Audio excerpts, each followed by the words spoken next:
on electrification of freight. I'm Chandana from WRI India, and I'm truly honored to be standing here in front of you all today. eFast India is India's first platform for freight electrification, anchored by Niti Aayog and supported by WRI India, aimed to support the industry to become front runners in electrification of the freight sector. India has the fourth largest trucking market, which is expected to go fourfold by 2050. The freight transport sector in India is being challenged due to several factors that include industry's disaggregated nature, technological limitations, operational complexities, and financial constraints. India is leaping to actualize the net zero goal 2070, and it is said that 79% of the freight vehicles need to go electric. Zero emission transition in trucking is a crucial step to comprehensive and decisive energy transition, particularly when combined with greening of power grid. Today, we have gathered here to delve into crucial discussions surrounding policy, financing, business models, demand identification, and technology development, all aimed at achieving cleaner and sustainable freight solutions.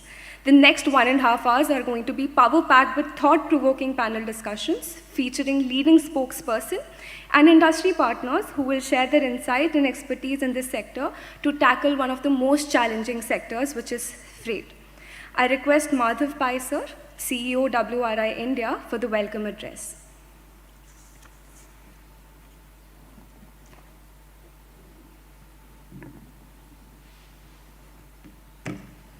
Thank you very much. Good morning to everyone. It's an honor to be here to talk about electrification of freight and the eFast platform that we're supporting under the leadership of Niti Aayog, and also it's great to see so many partners be a part of this initiative. We all know road emissions are a major contributor, and trucking or freight in India is only 3% of the vehicles and 34% of the emissions. Trucking or freight industry in India has a lot of legacy issues, and we haven't really, it's not been very easy to sort of transform the market or transform that industry. And this is and there are the incumbents, there is a lot of incumbency, there is a lot of sort of inertia in that market. And so you're always looking for opportunities which can be driven by technology change that can be used to disrupt how this sort of market is organized, right? And so electrification becomes, in a way, that opportunity, not just to electrify, but to see it as an opportunity to transform this very critical industry from the perspective of India's sort of growth. One of the biggest challenges on the food value chain comes from the trucking industry as well. And so I think this is a huge opportunity, much beyond just what the decarbonization agenda. It really touches a lot of people, lives, livelihoods.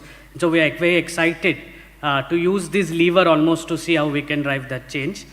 Of course, the powerful transformational change in this case is going to come from industry, and I think it's really exciting to set up this platform. And what we have been able to do over the last 10 months is to create this trusted space where all key stakeholders, including OEM, shippers, can come together, logistics service providers can come together, discuss the issues so that we are able to sort of evolve in a very, very sort of clear manner. So currently the platform has about 40 industry partners, 12 knowledge partners, and under Niti Aayog single umbrella alignment of efforts, with EV100, ZEV AMI, Drive to Zero, ZEV-TC, all of these initiatives sort of coming together under this eFast platform allows us to do this more systematically without duplication of our efforts and in an aligned manner. So also, there have been several sort of focused discussions, interactions under the Niti Samvad that have been done, with OEMs, with LSPs. Now there's one with finance. I think all of this has also provided great input to sort of bring this platform together. So with that, very, very excited. This is really an opportunity, like I said, that goes far beyond decarbonization agenda in terms of sort of even driving ideas of food security and others in India. So I think with that, I would like to hand it back, and really looking forward to the exciting discussions to follow. Thank you.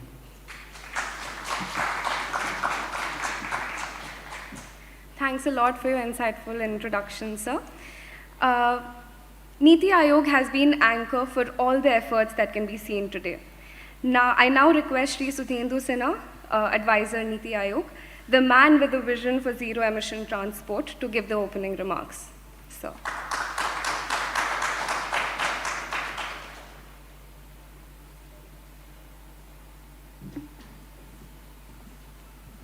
Thank you, Madhav, for setting it all right. So, like in India, we have got 334 million vehicle units. And out of these 334 million that we have, only 2.8 million are trucks. But when it comes to creating pollution, 40% share goes to the truck. So India's contribution is close to 7%, transport's contribution is 14% out of that 7%, and trucks have 40% out of that 14%. So this is where we are precisely. Frankly speaking, it was not that when the FAME 1, the first one, when they had started, it was not that they did not think of trucks, they did. But one thing they realized, that trucks, they are not only heavy in tonnage, transformation of it is equally challenging. So that is also equally difficult because of the disaggregated nature, the distribution, the expectations of the customers out of them, primarily a commercial vehicle. So that less for livelihood, more for prosperity kind of thing. So that is the reason why they realized that for the time being, trucks must be placed on the sidelines. That is why you see trucks and tractors. Of course, it was not at all even thought of in those days. So trucks, tractors, all these things in 2015, they were not considered. In the FAME 2 also, it was just an inspiration and continuation of FAME 1. That is why again it was put aside. But then some understanding was there that maybe, someday we will be going in for that. Now today we are at the right place.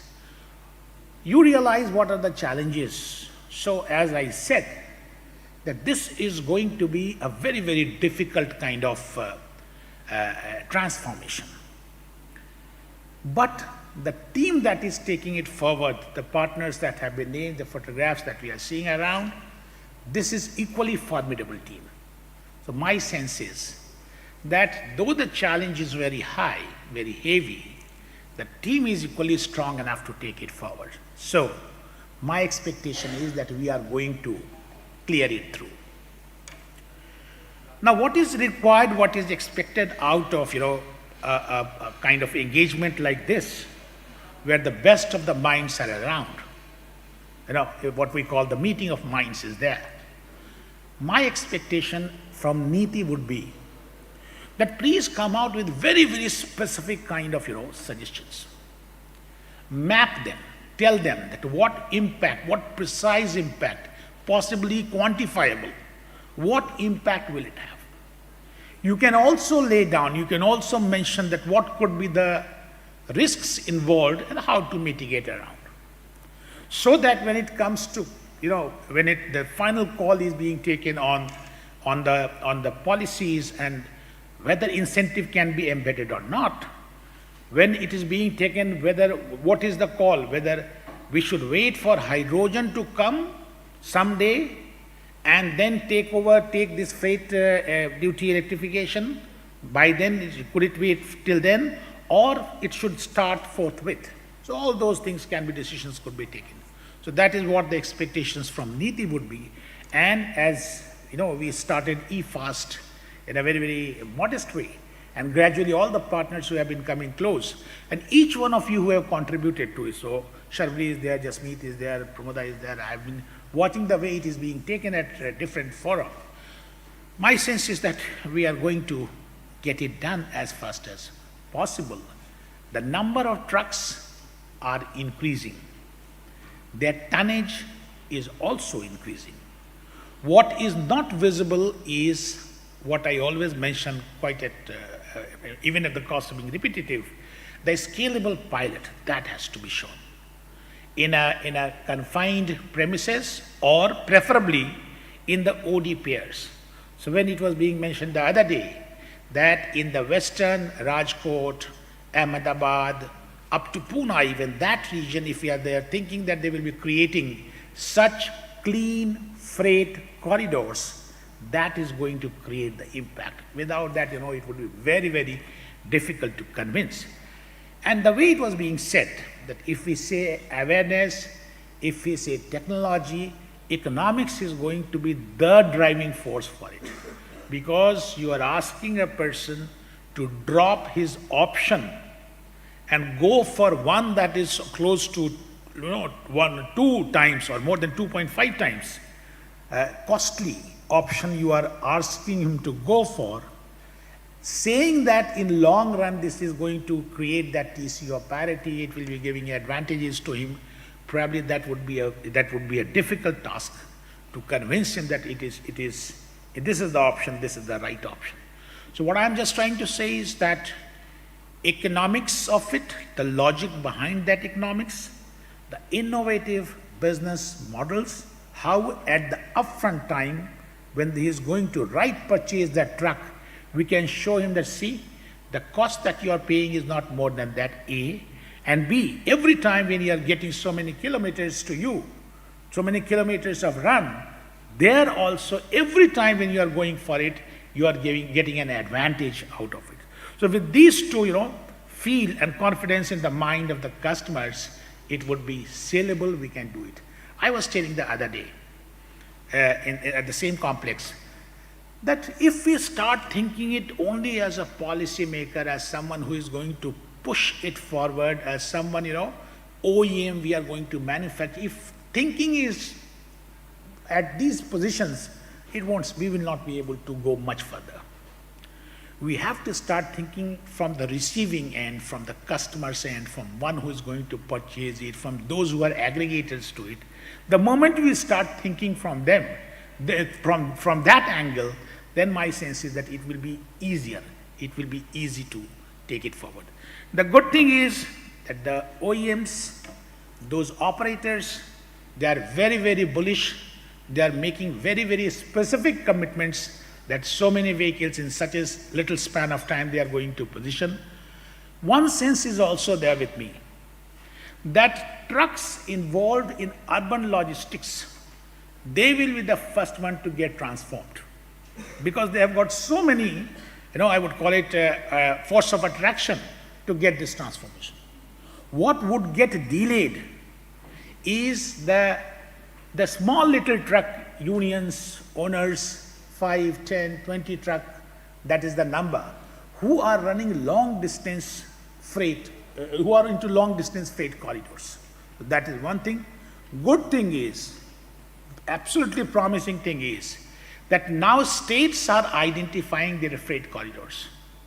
And what they call clean corridors. So, for example, Himachal has identified 6 freight corridors.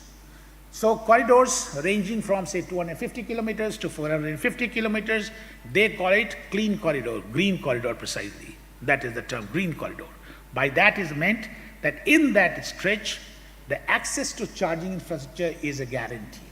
After every 50 or 75 odd kilometer, there is going to be a complex where they are going to have this charging infrastructure. This is another thing. Next thing is, at the highest level, it is being thought that on all our highways and expressways, the wayside amenities, that must be, what we call WASA, that must be a class. So, in fact, this is one of the assignments that we've been given to NITI, and that has in turn fallen to our vertical, to create the model structure of those WASAs. So we went into very granular details of understanding what is happening in Japan, Canada, US, UK, how they have developed these wayside amenities. And we have one thing we are clear about, that in all these WASAs, heavy duty charging infrastructure must be installed, positioned, so that nobody can say that charging is a challenge. So that piece, my sense is that will be taken care of. What we have to come out with is precisely how to convince through economic logic, through the logic of economics, that how do we convince that person that go for an option, though it is costly for the time being, in long run it is good for you, And if you are doing it, you are making this country great. So that is what expectations. Thank you.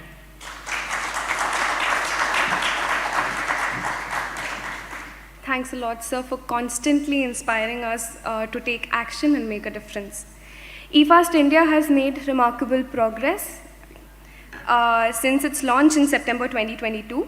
We're extremely excited to showcase the eFast video that aims to reach out to and inspire the masses. The website also would serve as a one-stop solution for all the freight enthusiasts, serving as a knowledge repository tracking the latest developments. I now request Sri Sudhendu Sinha sir, Madhav Pai sir, Pavan Mulukutla, along with panelists for the first panel discussion on the policy roadmap to accelerate ZET adoption in India, to come on stage for the showcase. I request Dr. Preeti Bansal.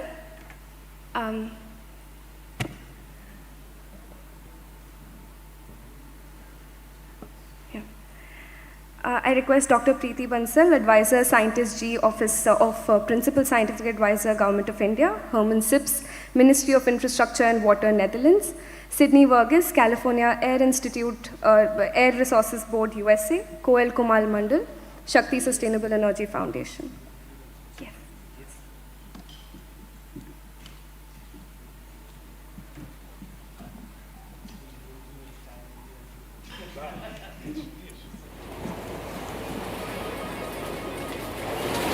बढ़ते तापमान और प्रदूषण का असर अब सिर्फ बड़े शहरों में ही नहीं बल्कि दूर दराज के गांव में भी देखा जा रहा है।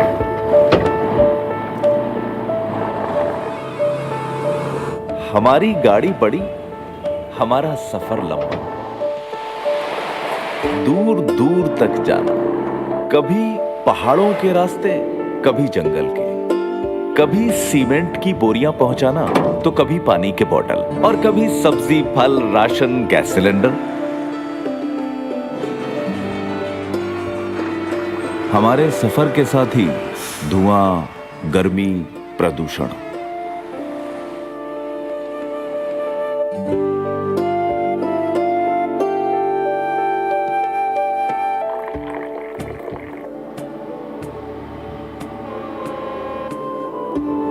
हम चलें तो देश चले।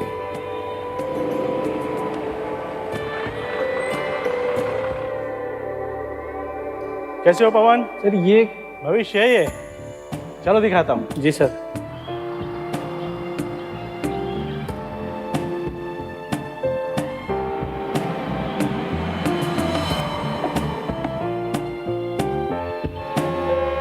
कैसा लगा भाई? बढ़िया तो है पर महंगा शौक है। शौक नहीं भाई, जरूरत है ये हमारे बेहतर भविष्य के लिए। हमारे आज के बदलाव से ही तो हमारा कल बेहतर होगा।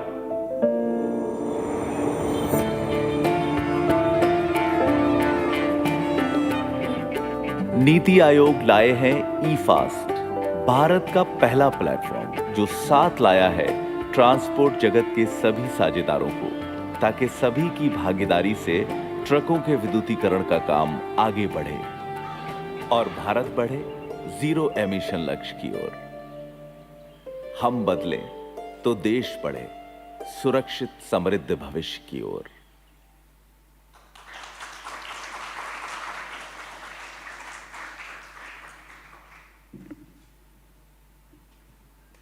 Our website has officially been linked with eAmrit portal, and we would request everyone to go and explore it for the latest knowledge repository. So I request everyone from the first panel to, we'll be commencing with our first panel on policy roadmap. I request Dr. Preeti Bansal, Advisor Scientist G, Office of Principal Scientific Advisor, Government of India, Herman Sips, Ministry of Infrastructure and Water, Netherlands, Sydney Verghese, California Air Resources Board, USA, and Koel Kumar Mandal, Shakti Sustainable Energy Foundation. Thank you so much.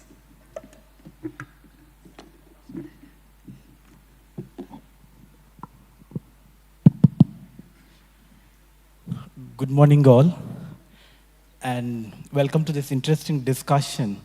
I think starting at 9 a.m. is quite something. I hope we will make all our best efforts to keep the audience engaged. I'll just directly jump into the questions today for the panelists. Dr. Preeti Vansal, I wanted to start with you. First, I would like to congratulate you on launching the Z Technical Roadmap, which was launched by the PSA office a couple of weeks back. But I have a question regarding what do you think are, now that the roadmap has been launched, what are the additional initiatives that you think are needed for this zero emission transition? Thank you very much, Pawan. Just to give a context for others who do not know about a ZDT roadmap, the Office of PSA has constituted a consultative group of on e-mobility, CEM we call it. We have Mr. Sundaresan, an ex-team expert member of the group here. So the group worked very, very closely, and within a span of 5-6 months timeline itself, we came out with ZDT roadmap. It has some 14 items, important action items, and I request you all of you to go to the PSA office website. There it is available. Now, responding to your question, technical actions as specified in the roadmap, they are essential in nature for ZDT deployment, but they are not sufficient and enough for the ZDT induction in India. For introducing ZDT, we certainly need a policy roadmap, debated actively with all members, ministries and other stakeholders, and also feeding into enabling policies which are required, certainly required to introduce ZDT. So we are here to discuss on the policy. The second thing I would like to reiterate, as Mr. Sudhendu Sinha has spoken about, that in addition to that, we need to work on the economics of ZDT induction. So the financial tool development, maybe for viability gap funding, maybe for insurance cover, so on and so forth, to make it workable and sustainable. And third thing also, that we need big size pilots working across multiple corridors and a sizable number of trucks involved, so that we can work out on the techno-economics, and that will give the confidence and to the trucking sector that this is very much possible to transition to this. Actually, maybe we can have one more mic here, right? Yeah, there's one extra over the end. Yeah. And also, just a quick follow-up question, two questions, like is the technical roadmap, how dynamic is that? That's one thing. Because there's a lot of learning that is going to come as these pilots also happen. So is it something, because I think we may have started with certain positioning, but when we understand how the technology evolution is going to be and what are the learnings, is it something that would be a live, kind of a live roadmap that we're talking about? That's one. And also you talked about a sizable pilot. So what was a sizable pilot according to you, like that you were envisioning? Oh, so two interesting things. One is about the live document. We all know that it is a very new area, very fast changing, particularly e-mobility and also to ZDT specifically. So it has to be, if we want to remain relevant, it has to, so purposefully we are keeping it as a live document.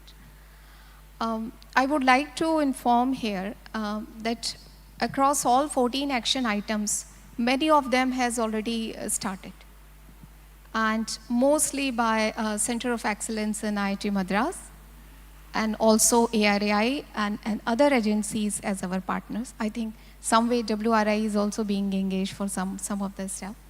So based on actions by the IIT Madras, we are perpetually thinking on how to introduce new items into this.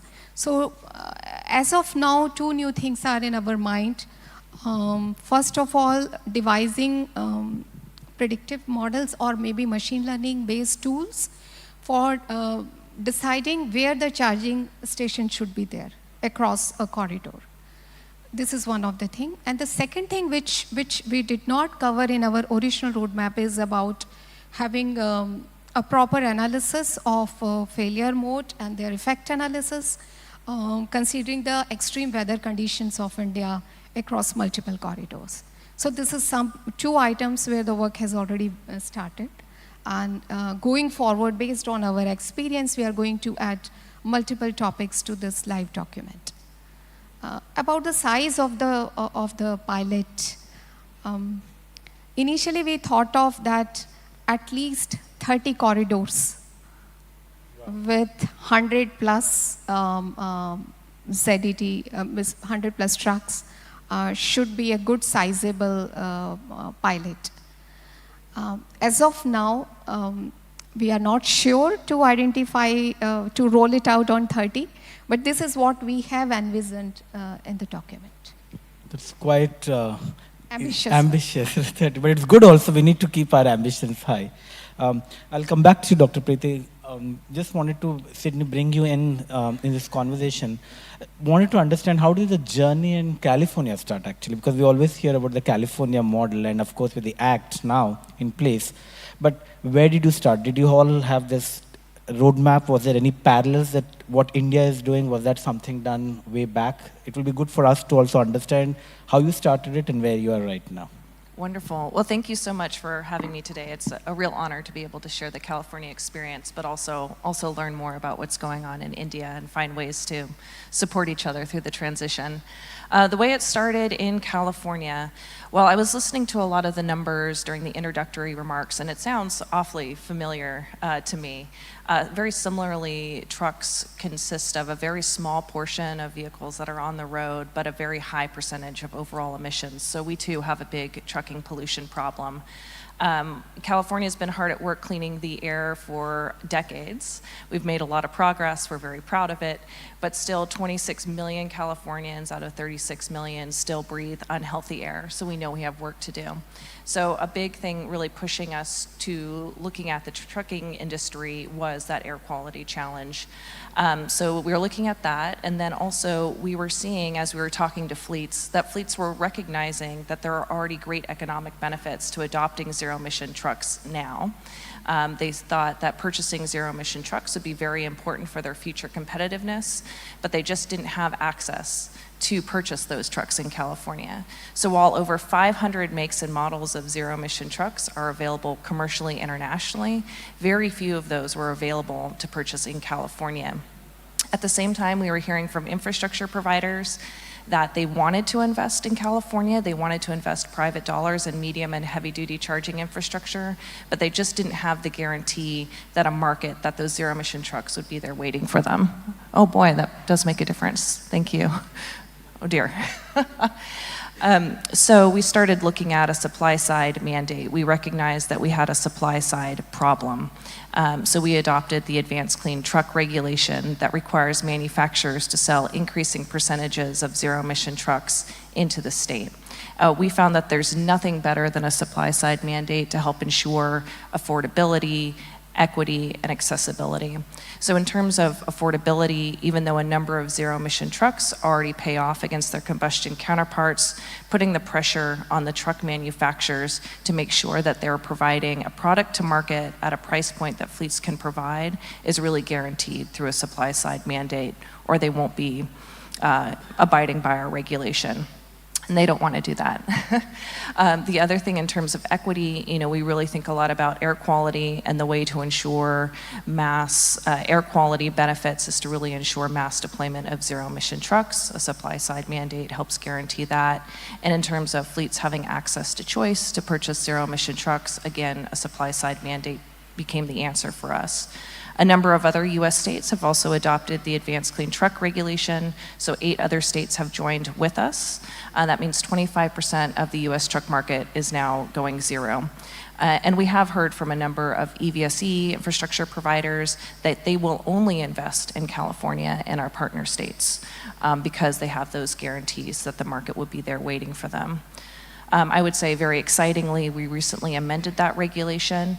Private sector and our communities wanted to know where the California market was going, so we've added an end date to combustion sales in California. So starting in 2036, no more combustion trucks will be sold in our state.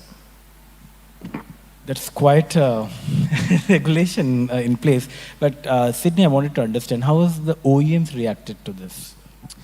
Well, there was a mention during the introductory remarks about the issues with incumbency and inertia, which really resonated with me. As we were looking to adopt the Advanced Clean Truck Regulation, it was not easy, and that's easy to gloss over now, but it certainly was a very challenging time for us as regulators in California. Lots of that inertia, lots of resistance.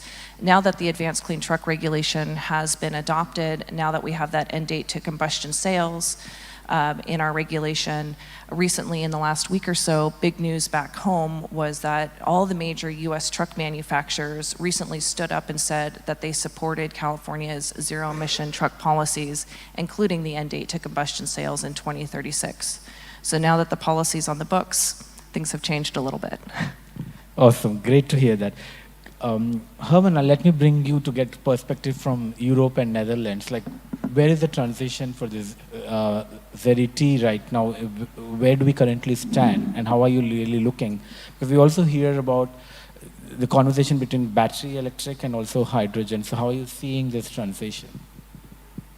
Thanks, Pavan, and good morning to everyone. And maybe first, before I get to the questions, maybe big compliments to WRI and NITI and all the partners for launching eFast and indulging us, I think, in all the knowledge and all the things going on. I mean, I was impressed yesterday evening and puzzled, to be frank, going to bed, sort of having listened to everything going on in India.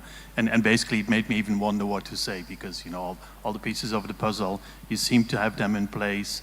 You tackle them from planning to piloting to rolling it out in implementation. So I thought, what should I add from a perspective of a small country in Europe? But nevertheless, I'm going to give that a try. But really big compliments, because it shows a lot of determination and a lot of vision and a lot of passion. So I think that really needs praise. So maybe a few things where we stand. Almost similar, I think, to what Sydney said. We in the Netherlands had a similar problem. Small country, not so many manufacturers. We set out the ambition to have zero-emission zoning in our 25 to 40 major cities. But then, of course, we needed to be sure that you have vehicles that are able to go into the cities. So hence, in a way, we started, that's the shortcut, an initiative together with Karlstad that we called the Global MOU, the Global Memorandum of Understanding on Zero-Emission Freight, basically to say, we need to tackle this, we need to send a strong signal to the market. And I think the encouraging thing in a way is that where maybe a few years back we would think this sector is hard to abate, I would now say this sector is ready to abate. Technology is there, it's becoming affordable. I think Mr. Sinha already referred to it. Overall the TCO is positive. There is an investment hurdle. Yes, we need to tackle that cleverly. But that's where we are. We have the opportunity to grasp the benefits of zero-emission vehicles. That, of course, then entails a lot of policies, and maybe to run you through some elements, also tapping on that question on hydrogen versus batteries. We don't make a choice as policy, from a policy stance. We're sort of technology neutral. If you do it battery electric, if you do it hydrogen electric, or if you do it with catenary overhead sort of charging, that's all fine with us as long as it's zero emission. And then the market, I think, over time will tell us if we create the right conditions, what options are being picked up in the market, so we don't sort of discriminate in that sense. Maybe a few elements of the policies we have in place. I think clarity about ambition is very clear, of course, and I think clarity comes from targets you have, and I'll refer to them.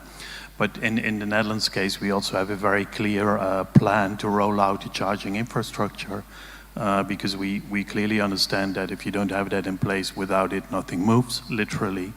So I think that's very important. We provide support in various ways. We have a number of tools to help municipalities. We know depot charging is very important, so we have sort of tools in place to help people grasp that issue. We have what we call a flying brigade that sort of communities, municipalities can call upon if they struggle to set everything in motion. You can call the Flying Brigade, and they will help you sort of unpack the issue. We have subsidy schemes in place. We introduced road pricing, and we use the revenues now both for subsidies for zero-emission vehicles and for subsidies for the charging infrastructure. And I think it's important in a way that you also have a focus maybe and break a little bit of the deadlock. I was encouraged to hear the stories about the corridors, because we know in a way, at least in the Netherlands, probably 80% of the charging will need to happen at depots. But I think the backbone, or to set things in motion, is probably the confidence that along the major corridors you can charge. So we have policies in place to make that happen. Yesterday I picked up the nice phrase from a WRI colleague, you know, the charging along the major corridors, it has to be chill and charge, right? And I like that combination. I thought that's Goa, chill and recharge, right? Maybe not in monsoon season, but otherwise. So we have policies in place for that, and we have living labs basically to pilot sort of how actually solutions work out. And we have 6 living labs, and they're part of the charging stations along the major corridors. So we combine that piloting and rolling out the charging infrastructure.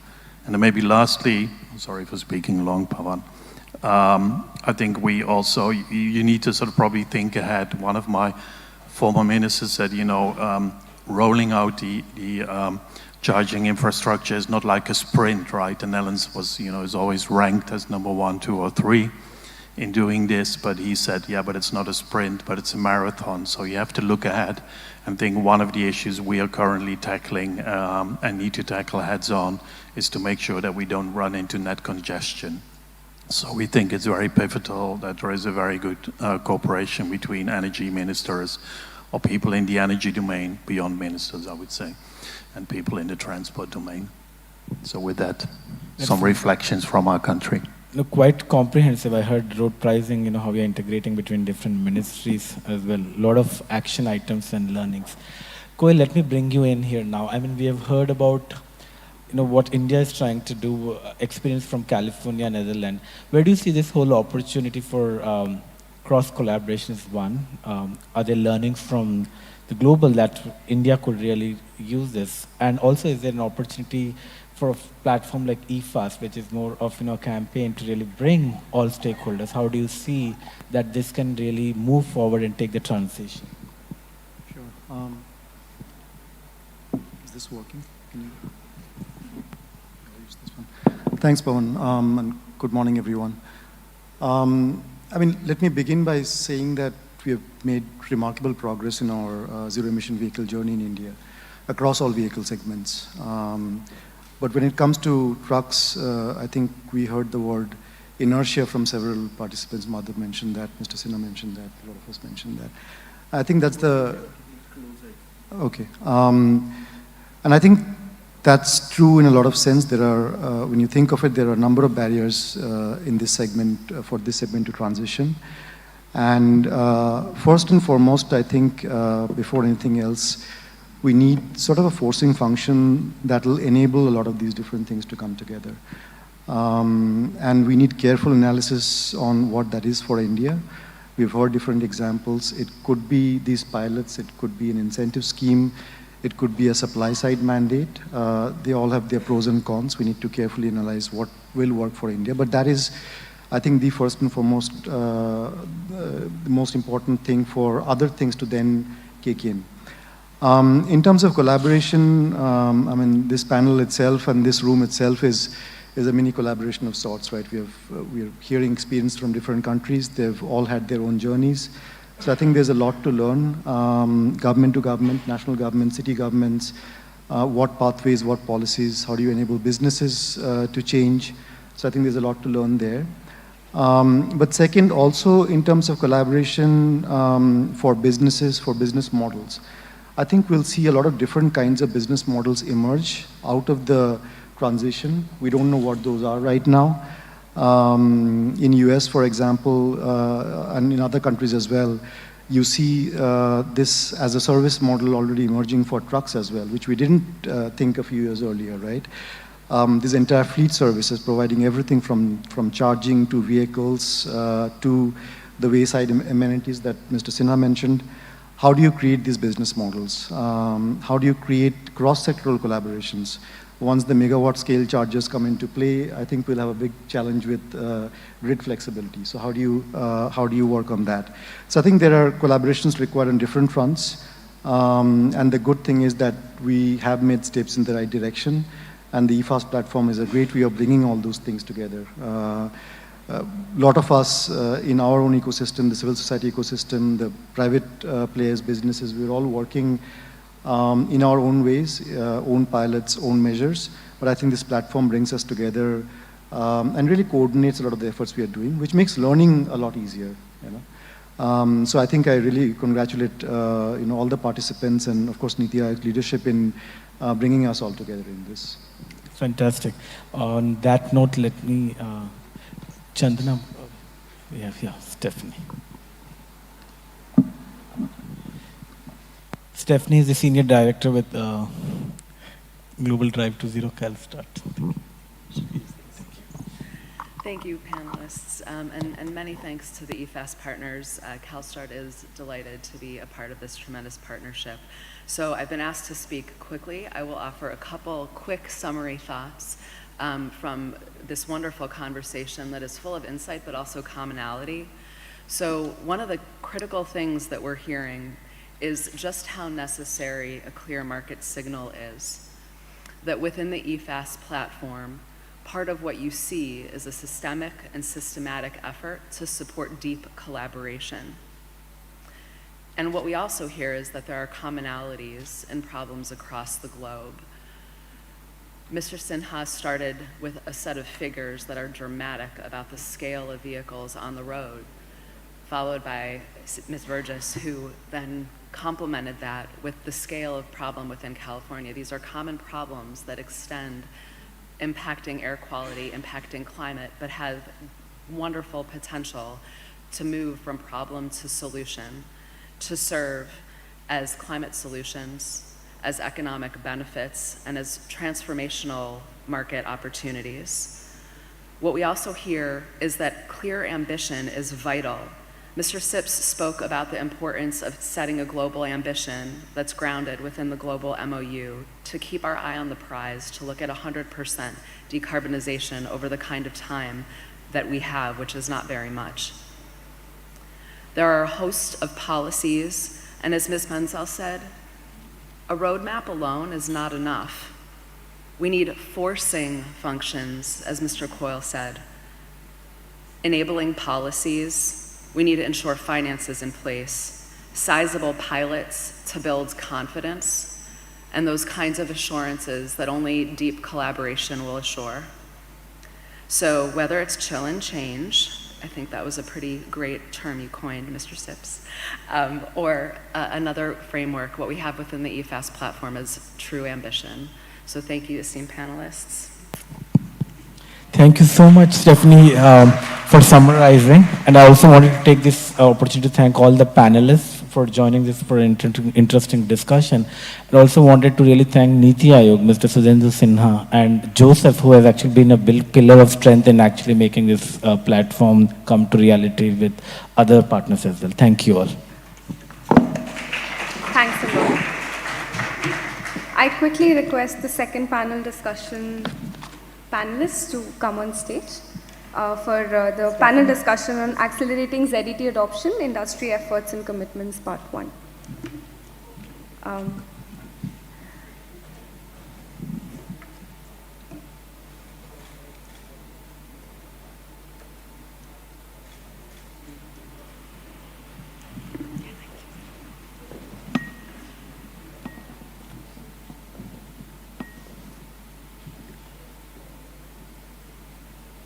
I request all the esteemed panelists to come on stage.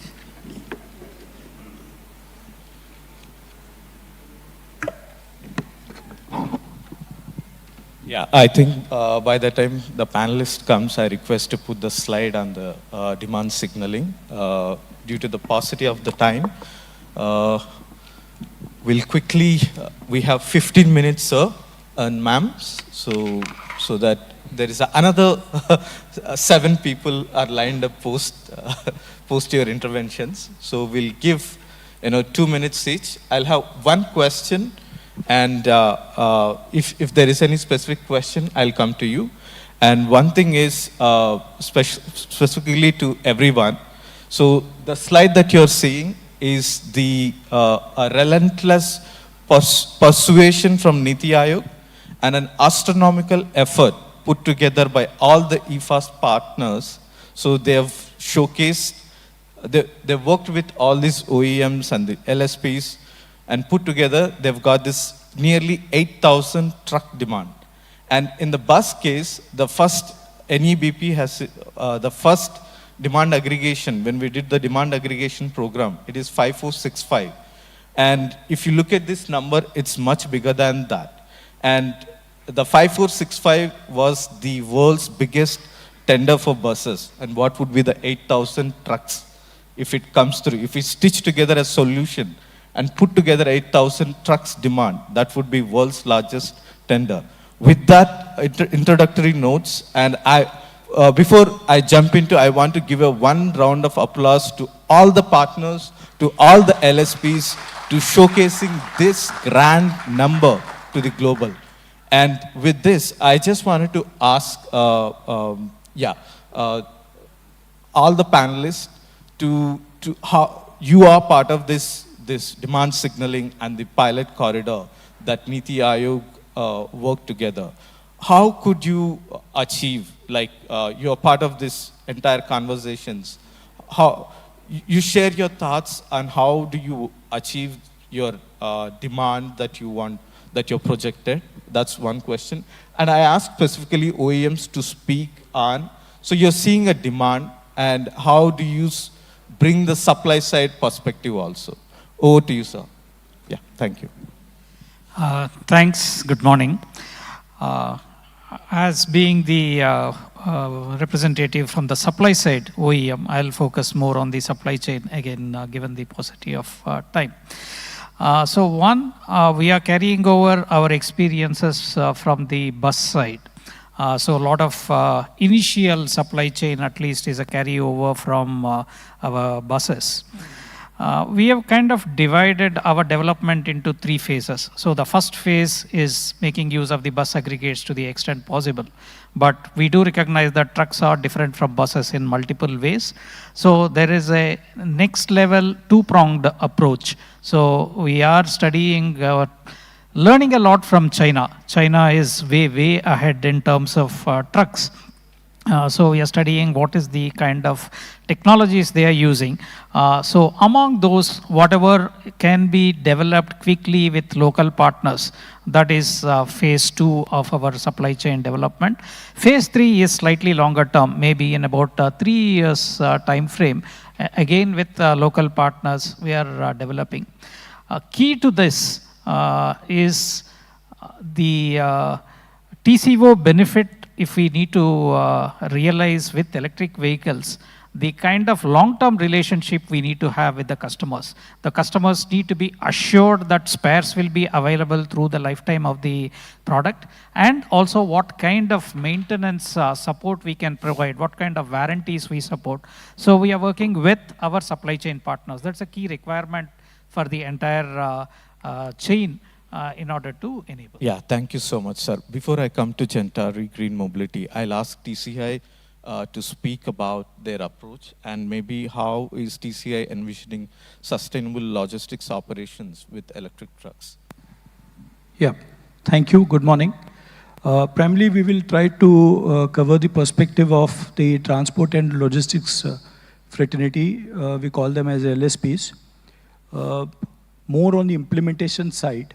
Quickly, if you take a 600 kg payload EV vehicle today, you pay nearly around 8.5 lakh rupees landed, whereas the price what you get from the OEM is around 11.5 lakhs.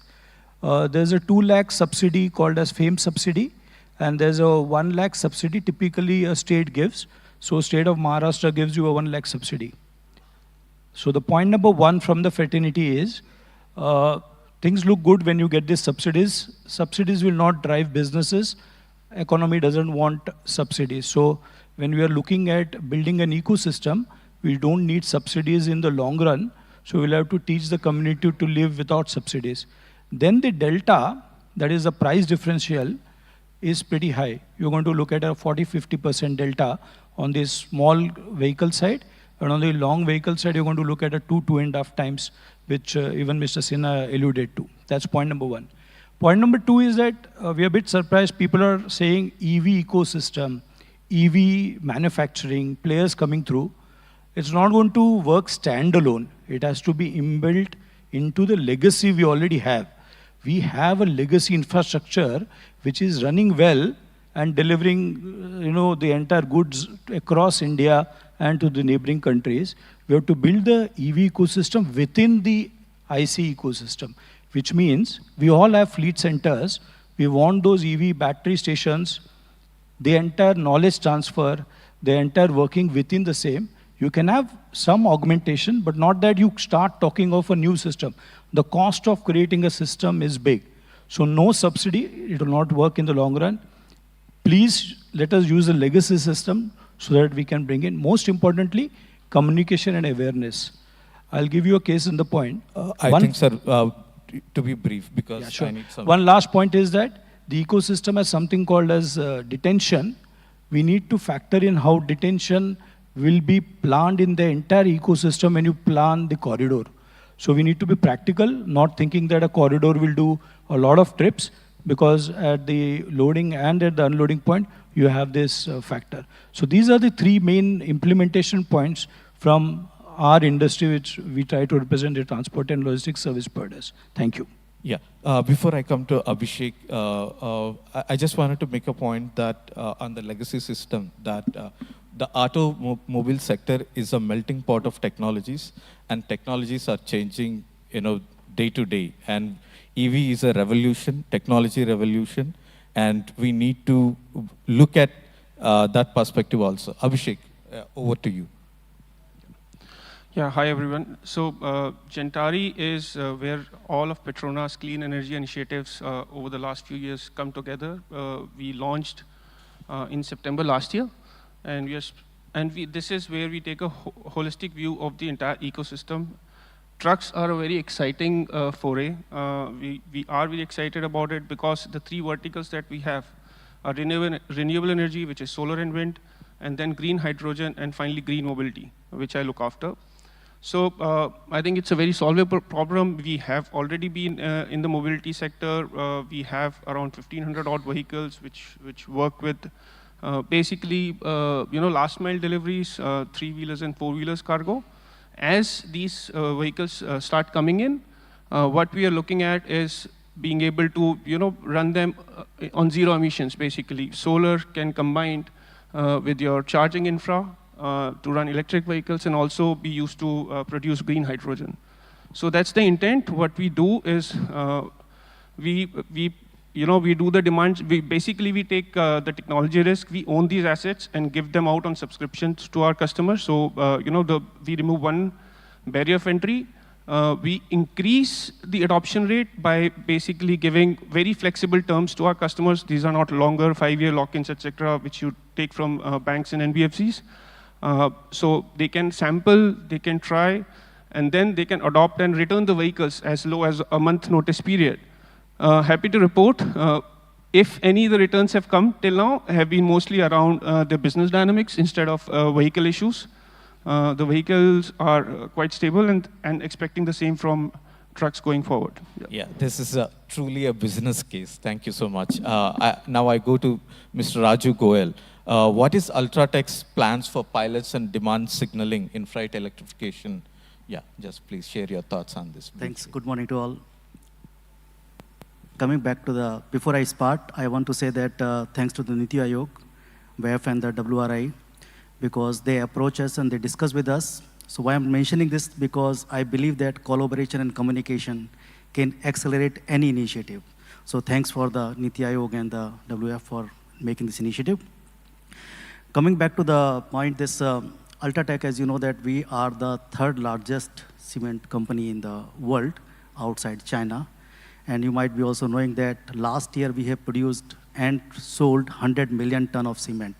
Now you can imagine the quantity, what we inbound and outbound we translate every day. And if you see that our footprint, because we also committed for the net zero by 2050, so we already started our journey to decarbonize our business, even though we are the hard-to-abate industry. If you see that, especially the transport point of view, inbound and outbound, roughly about 55 to 70% of our scope 3 comes from our truck movements. And although we started journey by using the LNGs and CNGs to reduce our carbon footprint, but when we talked to this initiative, eFast, and then we thought, yahi samay hai, sahi samay, as our Prime Minister mentioned that, it means to translate to our friends, this is the time, this is the right time, we thought, let's jump on this initiative and take this opportunity to decarbonize our freight and our vehicle transportation also.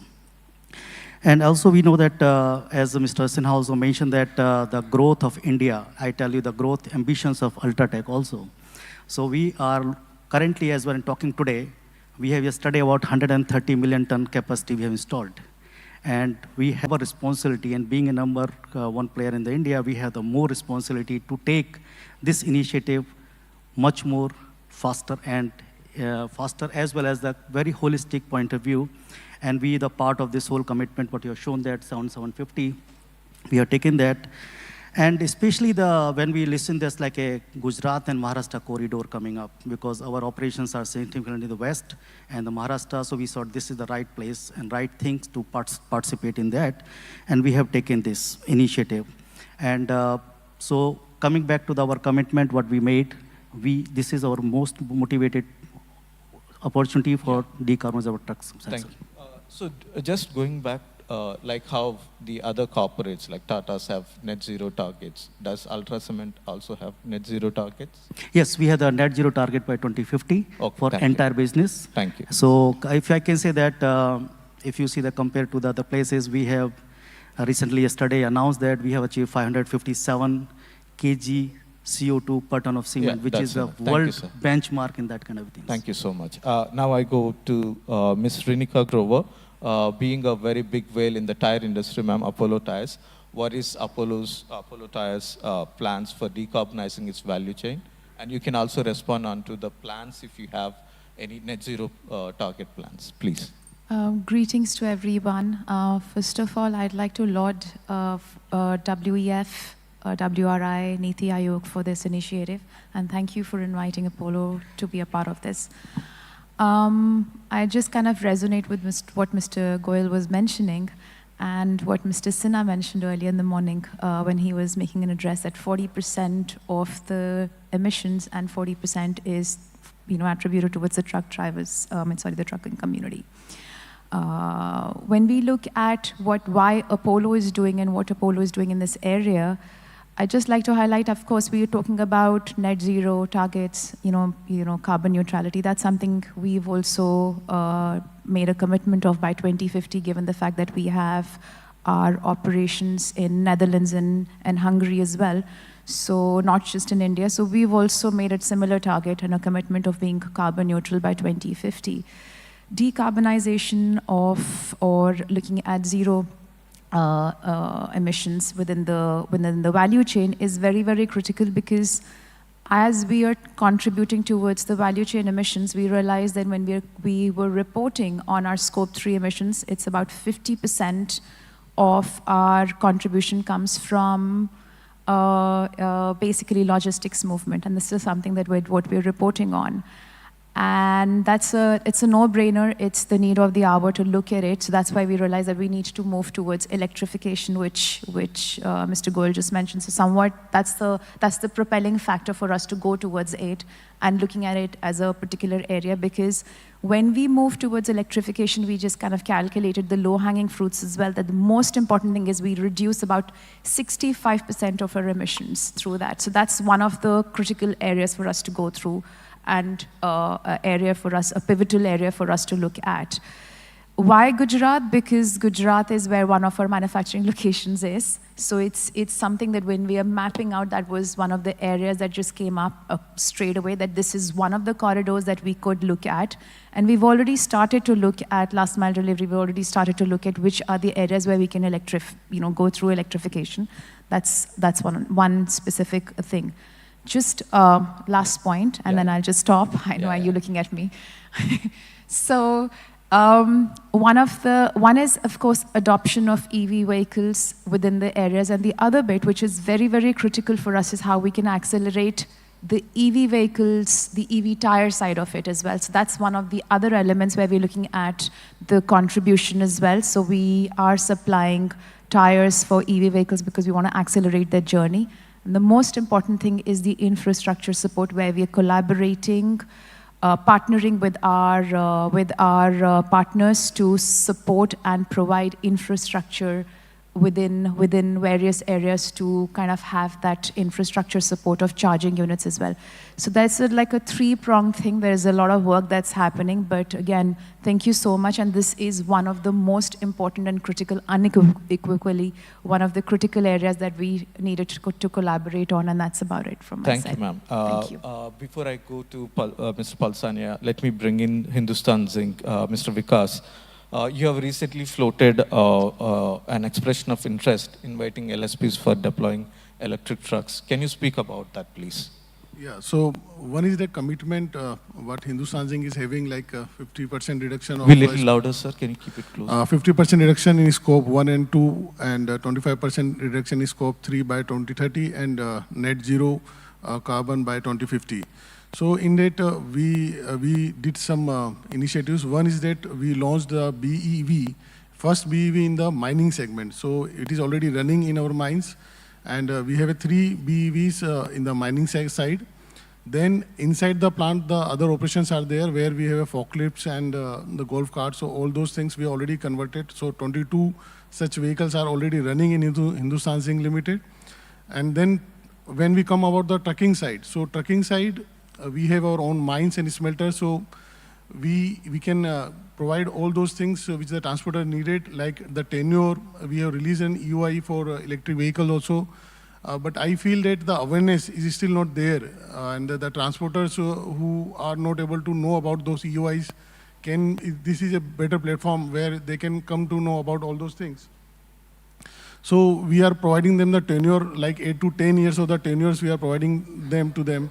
Then the volume side, we can give assurance because we have our own mines, and it's a 24/7, 365 days running cycles are there. So the product wise also, we can assure them. Green channel we are providing to them. The payment side also, we are giving a flexibility to them. Similarly, we have all the automation and digitalization in our logistic movement. So we have around TAT of 2 hours to 2.5 hours in which the vehicle can move out from our location. So all those things we have already provided, but we are finding that some issues related to the OEMs and the transporter. So because of that, we are not received that much response what we were expecting. And if we can work out collaboratively, as others are also saying, so we can get a better offers, and we can immediately start the operation. Yeah, So I think this whole initiative has to come together with the collaborative efforts of everyone. But I really congratulate for coming out with the EOI. Due to the paucity of time, I'm now going to the Mr. Palsania. So you have electric trucks on the ground. Now tell me about what are the opportunities and the challenges that Sri Cement's having in deploying the electric trucks. Yeah. Happy morning, sir, and thanks to... Request to be brief so that we can give chance to the next panel also. Yeah. Thanks to Niti Aayog, World Economic Forum, and WRI, who has been constantly driving this and giving us this platform and opportunity to talk about and collaborate with all the stakeholders. See, whenever we switch into the new technologies, definitely there are good opportunities also. And when I talk about opportunities, it is definitely the cost of operations, which gets reduced. Secondly, definitely noise emissions and carbon emissions, which are reduced, and the comfort to the drivers in driving such vehicles is immensely high.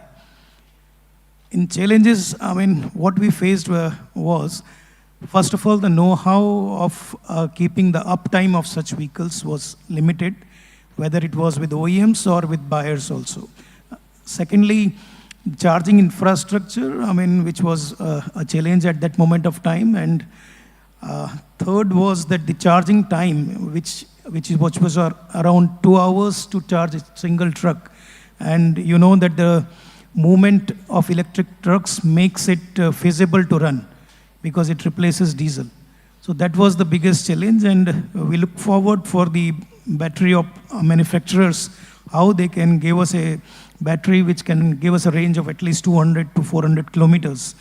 And similarly, as far as the charging infrastructure is concerned, that is also to be universal, how all type of batteries can be charged at a single location and how we can make it a universal battery charging station. Thank you so much. I would say one last thing, that without your aspirations and without your commitments, it is definitely the India's dream of putting, decarbonizing the trucking segment would not come forward. And once again, thank you so much for collaboratively and collectively come together to take this dream, to take the net zero target of India one step closer to it. Thank you so much for your contributions. And over to, yeah.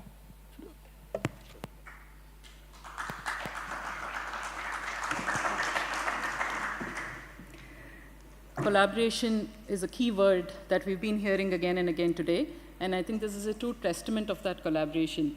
At the World Economic Forum and the Moving India initiative that I lead has been one of the founding partners of this eFast initiative, and we're very happy to collaborate, and we've seen the immense progress that we've all made. Today we have representation here from business users, from the OEMs, and also from financing solutions. And I think each of them have assured us that they're bringing their learnings from other sectors, such as bus, into the manufacturing and contracting processes. And together, they're showcasing higher ambition and demand. The logistics service providers are creating resilient and practical business models, which are no longer dependent on incentives or subsidies. That's the sustainable way for us to move forward. Flexible lending rates and flexible loan durations are the support that is coming in from the financing sector.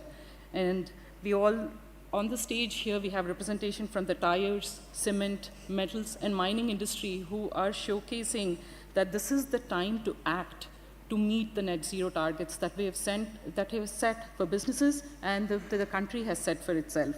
So I think, Mr. Palsani, I ended with saying that this is a clarion call for all charging infrastructure and battery innovators to bring the products, because clearly there is demand and there is clearly a signal from the industry to make this a reality in the near term. Thank you. Thank you again to all the panelists. We will be continuing this discussion.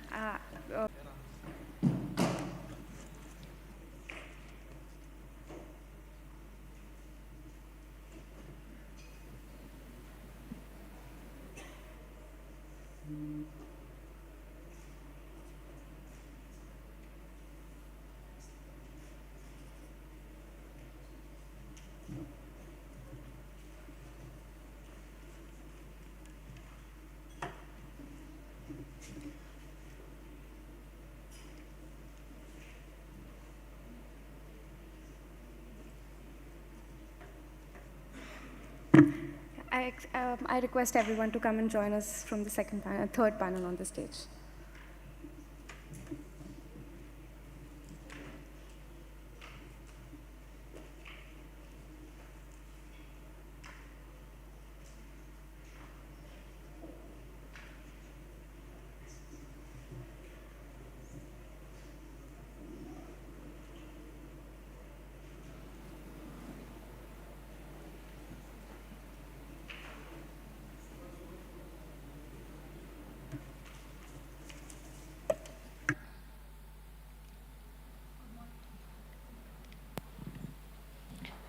Good morning to you all, and I'm going to begin my panel by saying thank you. Thank you to each one of the industry party here, because from the first mail, for requesting collaboration to actually that 7750 number. And personally, we were involved. I know how many hoops these guys have jumped within their own organization to come to this point. And I'm sure we have so many hoops more to jump into to reach that 7750 to reality. And thank you for stepping up. Because without industry leadership here, I don't think this is gonna get cracked. This is probably one of the difficult puzzle piece of overall decarbonization. So I'm gonna start with Anju. What is your approach to that number, and what do you plan to do in short term and medium term? We'll keep everyone's remark brief before, if possible. I would like the second interventions from each one of you. Anju, starting with you.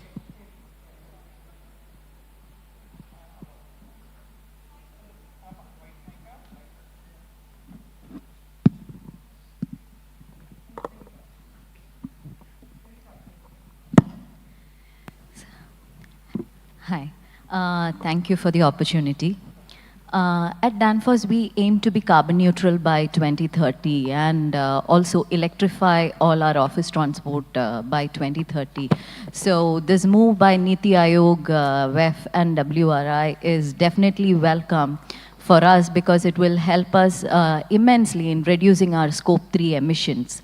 And just to put this in perspective, currently we operate around 23,000 metric tons of cargo per annum. And by 2030, given our ambitious growth plans, this will move up to around 55,000 metric tons of cargo per annum.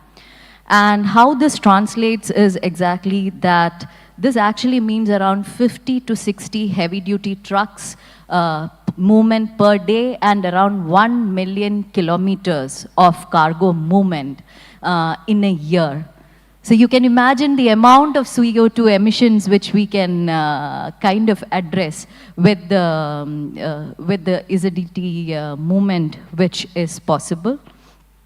So in this regard, already we have made few changes in our organization. One, we have battery operated vehicles as well as 3 CNG trucks for goods movement within the campus as well as for smaller milk run movements. And we are adding another 2 more CNG vehicles this year.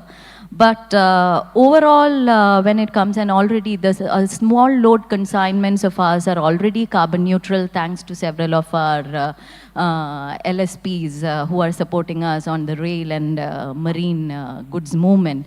So that is something great, and we have a 360-degree approach to it, going one step further. So unlike before, we are now giving incentives to our employees to move to e-vehicles, especially when it comes to long service. Next, we are electrifying all our office transport buses, as well as we have plans on the freight movement. So we have signed up with your eFast India initiative to do some pilots on the goods movement from our campus to port and harbor.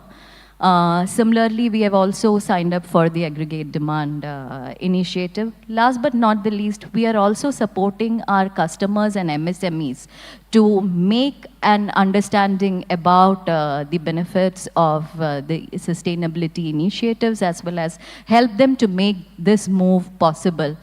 This becomes really important, especially considering the reefer trucks and all that which is required for our foods and other vehicle movement. So we believe in this 360-degree approach and look forward to more initiatives. I think that is interesting because when you say 360-degree approach, the approach honestly becomes comprehensive, and that's probably the move forward. And when you talk about supporting, you're going much beyond the boundary of your own walls. And going to your customer, going to your MSMEs. I think that's commendable. And after your recommendation, Anju, I'm going to come back to Anupam. Dalmia Cement has been, in a way, leader for putting freight, electric truck, and that to heavy duty, 55-tonner. And you have some grand plans. There must be some difficulty you have faced. You must have overcome it. So what are the do's and don'ts you want to share and say, hey, don't do this, or do this, this works? Thank you, Sabri. And first of all, I would like to thank Niti Aayog and WRI for starting this fantastic initiative, eFast. And I'm sure apart from demand signaling, it will also be an important platform for policy signaling and infrastructure signaling. Now, coming back to Dalmia Cement's initiatives. So long back in 2018, and in fact, we were the first in global heavy industry sector when we committed a carbon negative roadmap that by 2040, we will become a carbon negative. And along with that, we created a inventorization of each technology solution. And we call it astrology of technology because we created what is scalable immediately, what is scalable after next 5 years, 10 years, and then beyond 10 years. Whatever was immediately scalable, such as biodiesel, there we accelerated. And afterwards, what was scalable within 5 years, there we started taking small steps. One of the steps that we took in electric vehicle transition was that few years back, we started with one local startup in India, and we ordered 22 vehicles. Some of them have been now available in our company in OPEX model. Some of them are available in the CAPEX model. And a larger chunk of them is still yet to be delivered. And we expect that by 2024, by financial year 23-24, we will have those delivery. The important point and what we have observed is that, it is important to take baby steps. Had we not taken those baby steps initially, we would not be that much confident because now we are talking about multi-folds of 22. 22 was the initial number that we had, but now we are going into 5-6 times of that 22 numbers. And this confidence came from those steps. So my message is that probably having a long-term commitment, it helps. Then breaking down it into small technological levers and then creating a scalability of that in terms of time scale, what is scalable in next 5 years, 10 years, and beyond 10 years, and then taking steps in that. Thank you.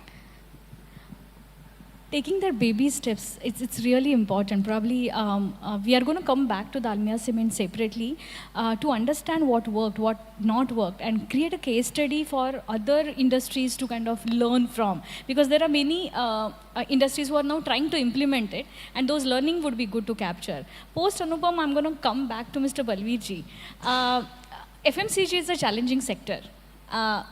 Point A to point B on time in minimum cost. How FMCG is perceiving this change, and at the same time, of course, this is a forum we want to talk about more on electrification, but there are some other things also you are doing. Your quick intervention on that, Balveerji. Sure. First of all, very good morning to everyone, and it's a great initiative that we have all the like-minded peoples here. See, one is that if you have to drive something, you have to drive with passion. So commitment and passion plays a very important role. I'll just give a small example. So as of now, we have 22 electric vehicles. So whenever I'm discussing with my team is that these are not the best suited payload vehicles. So we thought, let us try something different. So what we have done out of these 22 vehicles, we have now 18 reefer vehicles, which means when we look at our chocolate order size, which is very small, which can vary from 15 to 25 cases or 50 cases. So then it becomes the most optimum vehicle for us. So going forward, we definitely have a plan where we want to scale it up. When we say we want to scale it up, but that involves automation and digitization. Because today we need to look at the most challenging part is the backfreighting of the vehicles, the optimum utilization of the vehicles. So electrification is one thing, but at the same time, it needs to be aided with some tools. And glad to share that we in last 3 years have done a lot of automation, and by electrification, we'll be able to reduce the idling of the vehicles. Because today the biggest challenge for any shipper is the idling of the vehicles. So automation and digitization will definitely help in this regard. I think digitization, we have, in India specifically, we have used that as a tool. We have seen how UPI have actually changed the entire gamut of financial thing. And I think with digitization, logistics is probably the next sector to get disrupted. So with that, I'm going to come to Merck's. Jitendraji, you don't only operate in India, you have global operations. So compared to your global counterparts within your own organization, how do you think India is catching up, and where do you see Merck's India going forward? So talking about India, I think we are doing fairly well in the intra-city distribution, which is for the smaller vehicles, for the three-wheelers and the four-wheelers. We have an array of options around, but customers are also looking for long haul. What we are feeling behind is on heavy duty trucks to move on the national highways on long hauls. I see a lot of action happening in Europe and US where we have heavy duty trucks coming in. If you talk about the OEMs, we see a lot of retrofit options coming in from a prototype to a production. That's a long way to happen. We have done some trials, but the cost is not working out. Just for a simple example, a 6.5 tonner IC vehicle would cost you 18 lakhs. You know, I was working with an OEM, they came out with a proposal, we did trials with a large number of FMCG companies, and the cost is working out to 55 lakhs. It is close to 3 times. A company will not pay 3 times there. So we are seeing a lot of struggle happening on the heavy duty trucks. So a lot of catching needs to be done there. So we have also given an idea to the OEM, you know, you have a container, why can't you put solar panels on the container? In India, you get close to more than 300 days of sunlight. So while vehicle is moving and while vehicle is standing, from the solar energy, the battery can get charged. So a lot of these things is happening. And one important thing, in fact, I was speaking to Jaspreet and Mr. Sinha, we have a dedicated freight corridor. Why can't we have a electric freight corridor, you know, and you can just give a lot of confidence to customers to run in, you know, start with something like 200 kilometers. Everyone is knowing that in-city distribution is sorted out. We can cover 80 kilometers, 100 kilometers, but what happens about 250, 300 kilometers? So you can test highways like Pune, Mumbai, Bangalore, Chennai to give a lot of confidence here. Yeah. I'm going to move to logistics service provider is essential part of this whole chain, and how you are planning your transition in Renus, Radhakrishnan. Yeah, good morning everyone. Thank you for providing this opportunity, and again I'm repeating the same words, the collaboration which makes a lot of difference, lot of new faces, lot of new relations. Definitely it is going to be a wonderful journey ahead. Now, as everybody has already stolen my words, basically. Especially in logistics sector, it is a very challenging part. Now the OEMs are putting us in gray area. In India, if you see only 600 kgs carrying capacity is available. Where we require medium heavy goods cargo vehicles are not available, and we are struggling to get those. If we go for import and all, it is charging more than 5 times of our capex. Again, to sustain in the market, we should have a competitive price as an LSPs.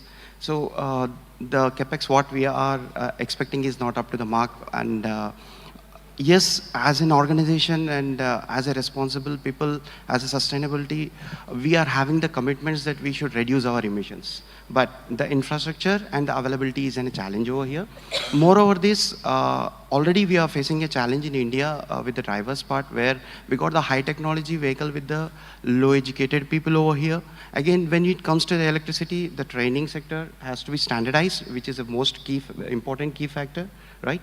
So infrastructure, yes, by the investment it can be created, but training and making the people to understand, the drivers who are driving on the road, this is one of the aspects where we need to take care of. And I say this will ease the life. Electrification may ease the life and give a good quality of life to the drivers, because they can't move much. I said the run kilometers will come down, but yes, the negative factor with this can be impact the commitments, impact the payloads, and people may see for the alternatives So this is one of, I say, negative section where we need to focus on. And I'm going to ask Mr. Rajesh to answer that. But before I'm going to Rajesh, I'm going to go to Shubhra and then I'm coming to you. I have few questions for you. Shubhra, Amazon has been leading with Climate Pledge. I want to take this stage and ask you, what are the initiative Amazon is doing, which are freight specific, truck specific? Yeah. Because we have seen the last mile commitments. How you're planning to kind of, I'm not going to say hard to abate. Harman just said ready to abate. So I'm going to probably borrow that term. How are you planning this ready to abate sector now? Yeah, thanks, Sharvari. So, like you said, we are guided by our commitment under the Climate Pledge, which is about becoming net zero carbon by 2040. And you're right, there has been a lot of progress we've seen on the last mile segment.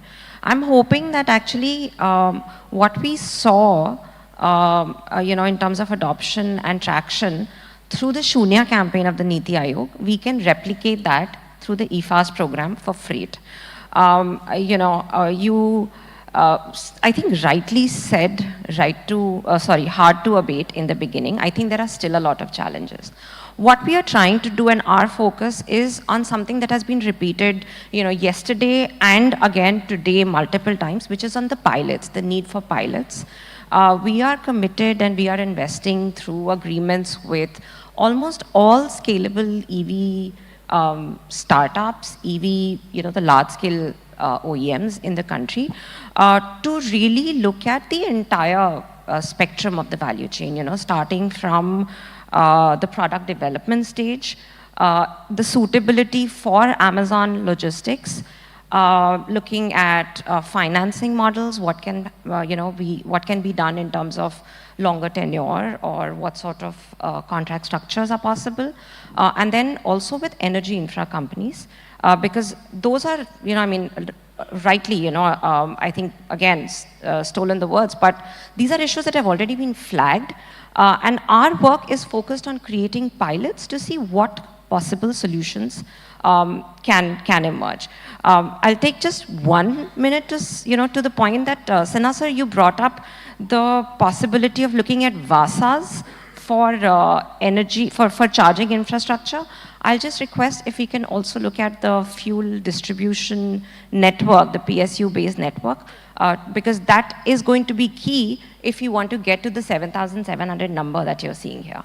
Right, so I'm going to stop here. Thanks. Thank you so much, Shubhra.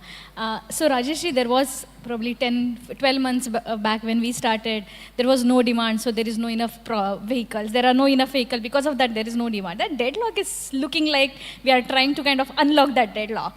But OEM's job is not easy. You have higher capital cost to reduce, you have payload penalties to address. How do you kind of see supporting this 7750 overall goal, because you can bring much more to the table? Good morning.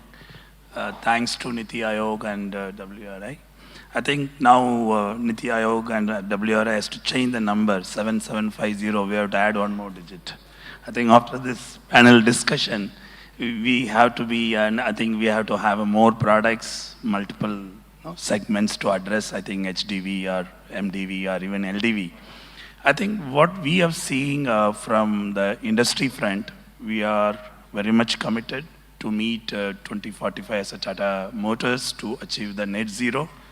We are working closely with all our partners, logistic LSP so-called, that how we can decarbonize their product. So finally, scope 3, we need to achieve overall the scope which is in front of us. We are trying to work with, co-create the product. We are working with very closely with long distance. Yes, there are challenges. The cost front. Most of our friends, since morning I'm hearing the cost of the asset, the utilization, asset utilization going to help us to add more fleet or increase the number of fleets and bring down the TCO. Here we would like to look at Niti Aayog and even WRI to tweak certain important elements. I wouldn't call subsidy, I would call incentivization for initial adoption. Can we look at, I would like to thank, as an industry, we want to thank Indian government, Niti Aayog and our policymakers. The FAME 1, FAME 2 really changed industry, the logistic, that's the bus transportation in the city, even to the cars, all this. I think that changed, the mindset has changed, moved from electric ICE to electric side. Similar thing can be achieved even in the HDT or even MDT, certain application. I think in the morning, many of our friends were mentioning specific targeted applications, city, urban, the mining. There are quite good opportunity for us, green corridors. I think we should go all out and we should make it happen. I think the cost eventually will drop.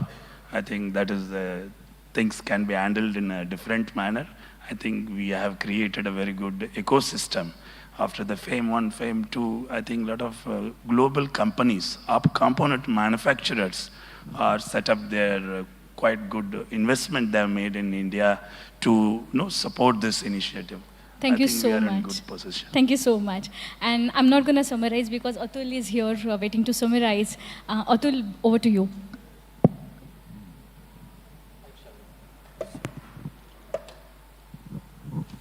Great, thanks, Sharvi.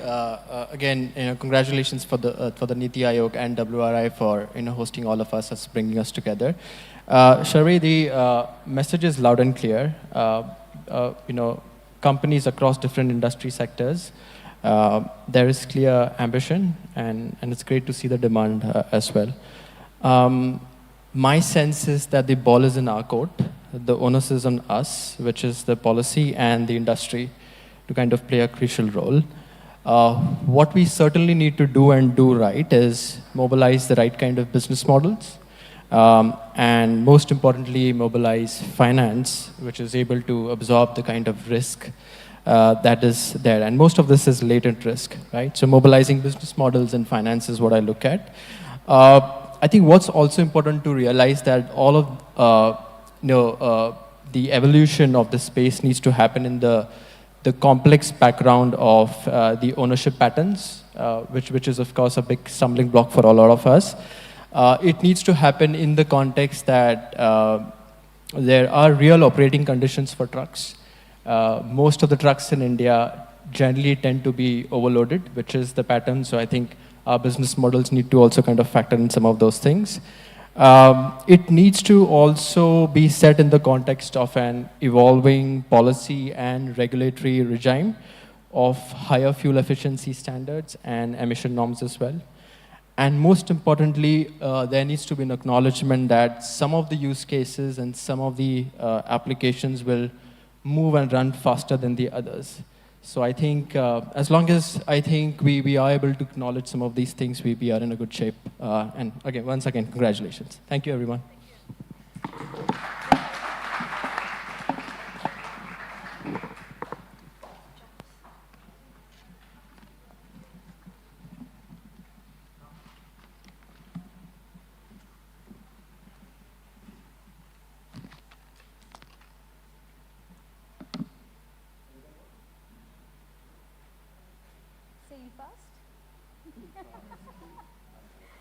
Thank you.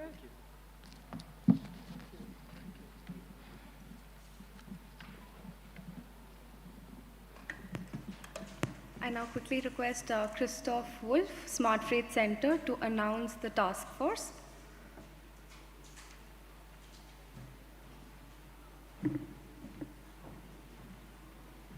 Yes, thank you very much. As Mr. Sinha said at the beginning, this has been a remarkable show of unity and determination of all stakeholders represented, and now it's about keeping the momentum. The near 8,000 trucks until 2030 are an important milestone, but they're only the beginning to a longer journey.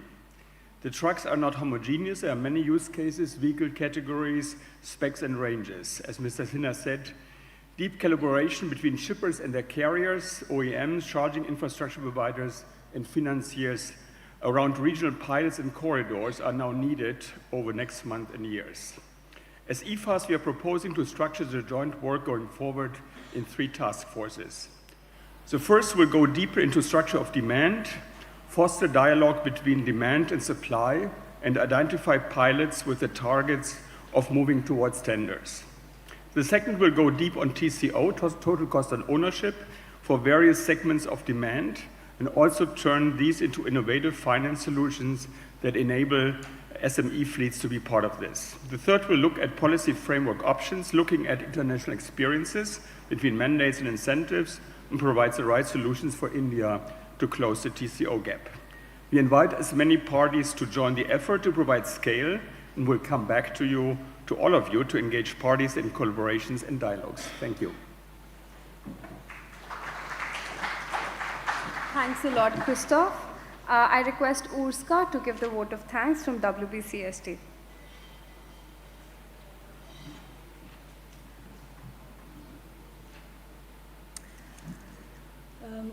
Thank you. I will be very brief, and most of all, on behalf of the NITI Aayog, I would like to thank you, all of today's speakers, but also partners that are making the EFRI decarbonization possible. Specifically, WRI India, World Economic Forum, a special thanks to Shakti Sustainable Energy Foundation, Preeti Shukli and Sri Kumar Narayan. I would like to thank Global Drive to Zero, Climate Group, Smart Freight Center, World Business Council for Sustainable Development, and UC Davis. So together we will work towards the next steps that Christoph Wolff presented, and we would like to also thank everyone who has been with us today in the room. Collaboration is key. This is what we heard today, and we need to collaborate in order to make this ambition possible. Thank you. Thanks a lot again to everyone for joining us today. Thank you again.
Should I start dancing? Yeah.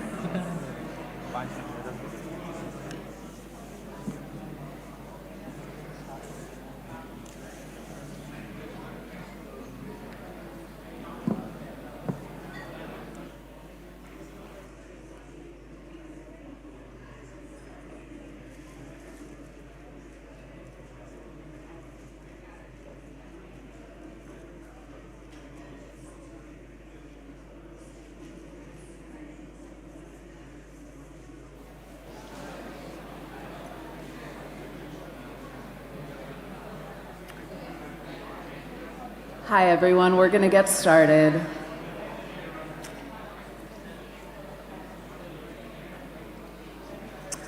So I would like to welcome you to the side event today.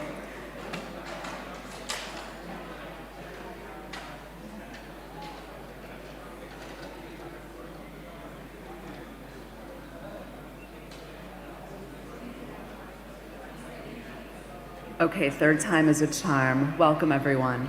All right, so today's side event is organized by the Clean Energy Ministerial's Electric Vehicle Initiative. So we have people that are joining today remotely. Welcome, and we're delighted to have all of you in the room present for this conversation.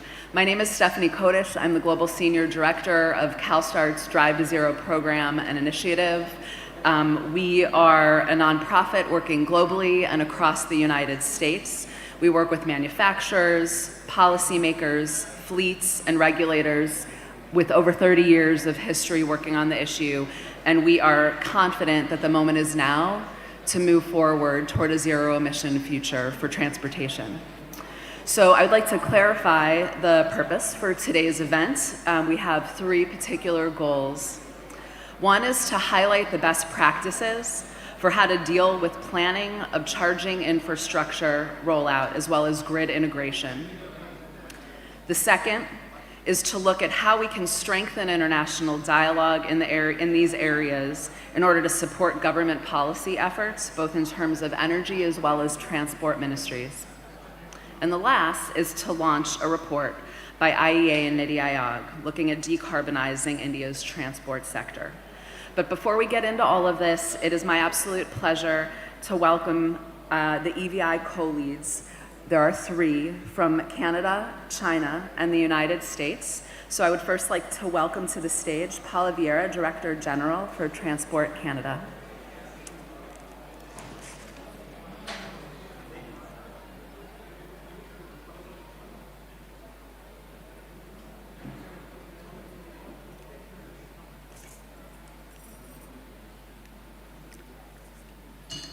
Good morning, everyone. Can everybody hear me? Yeah, perfect. It's a great pleasure to be opening today's session, setting the stage for what I know will be a dynamic conversation on one of the most challenging aspects of ZEV deployment: access to sufficient charging and hydrogen refueling where and when needed. I've had the honor of being co-chair of EVI since 2017. In that time, Canada was among the founding signatories of EV30 at 30 campaign, the first country to sign on to the global commercial drive to zero, and the 2021 call to action on closing the gap, and last year's reaffirmation of the zero emission government fleet initiative. These efforts speak to Canada's steadfast commitment to decarbonizing the on-road sector through the deployment of ZEVs. We are taking a comprehensive approach to driving down emissions and enabling the transition to ZEVs by taking actions across the entire value chain. To drive greater production of ZEVs, we have some of the most aggressive GHG emission standards for vehicles and trucks, coupled with ambitious mandatory ZEV sales targets of at least 20% by 2026, at least 60% by 2030, and 100% by 2035 for light-duty vehicles, and 100% by 2040 for medium and heavy-duty vehicles where feasible. But we are also making significant investments in ZEV and battery manufacturing. To make vehicles more affordable and charging more accessible to Canadians, we provide purchase incentives to consumers and businesses and support infrastructure deployment federally, and this is coupled with similar investments from subnational governments. We are also supporting clean power generation and distribution projects through dedicated programming and investment tax credits, and the establishment of a clean electricity standard. While this comprehensive approach is proving successful, in a country as geographically vast and climatically diverse as Canada, availability of ZEV charging and hydrogen refueling infrastructure, as well as ample clean power, remains one of the biggest hurdles to ZEV uptake. The business case for deploying charging infrastructure continues to be challenging, even in metropolitan centers where there are greater numbers of ZEVs. Installation in MURBs are challenging, as is offering sufficient on-street charging for garage orphans. Rural and remote areas of our country pose yet another series of challenges. Ensuring sufficient clean power distributed broadly right down to the local transmission level is equally important if we are to optimize the full decarbonization potential of ZEVs. These challenges are not unique to Canada. Many of us in this room share this reality. To address these barriers, it is important to take a comprehensive and inclusive approach that leaves no one behind. And that is what we're here to talk about today. As countries around the world commit to more ambitious ZEV deployment targets, success will depend upon strategic partnerships and actions and investments across all levels of government, as well as the private sector, including utilities, OEMs, clean tech companies, and even car-sharing companies. And that is what CEM EVI does very well. For more than a decade, EVI has been the global standard in fostering collaboration across the entire ZEV value chain. EVI enables governments and industry from around the world to work together to strengthen deployment efforts, harnessing our individual expertise and investments and momentum to advance the global ZEV deployment, recognizing the essential role that ZEVs will play in transitioning to a net zero future. There is no limit to what we can achieve together. And with that in mind, I'd like to thank you for the opportunity to speak to you today, opening this session, and I'll turn the floor over to Stephanie. Thank you.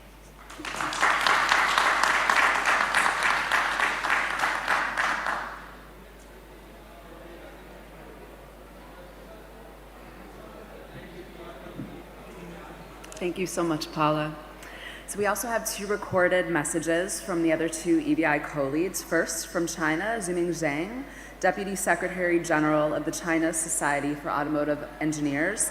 That video will be followed by one from the US, Michael Barabee, Deputy Assistant Secretary for Sustainable Transport at the US Department of Energy. So I'll ask the tech support folks to kindly play the two recorded videos.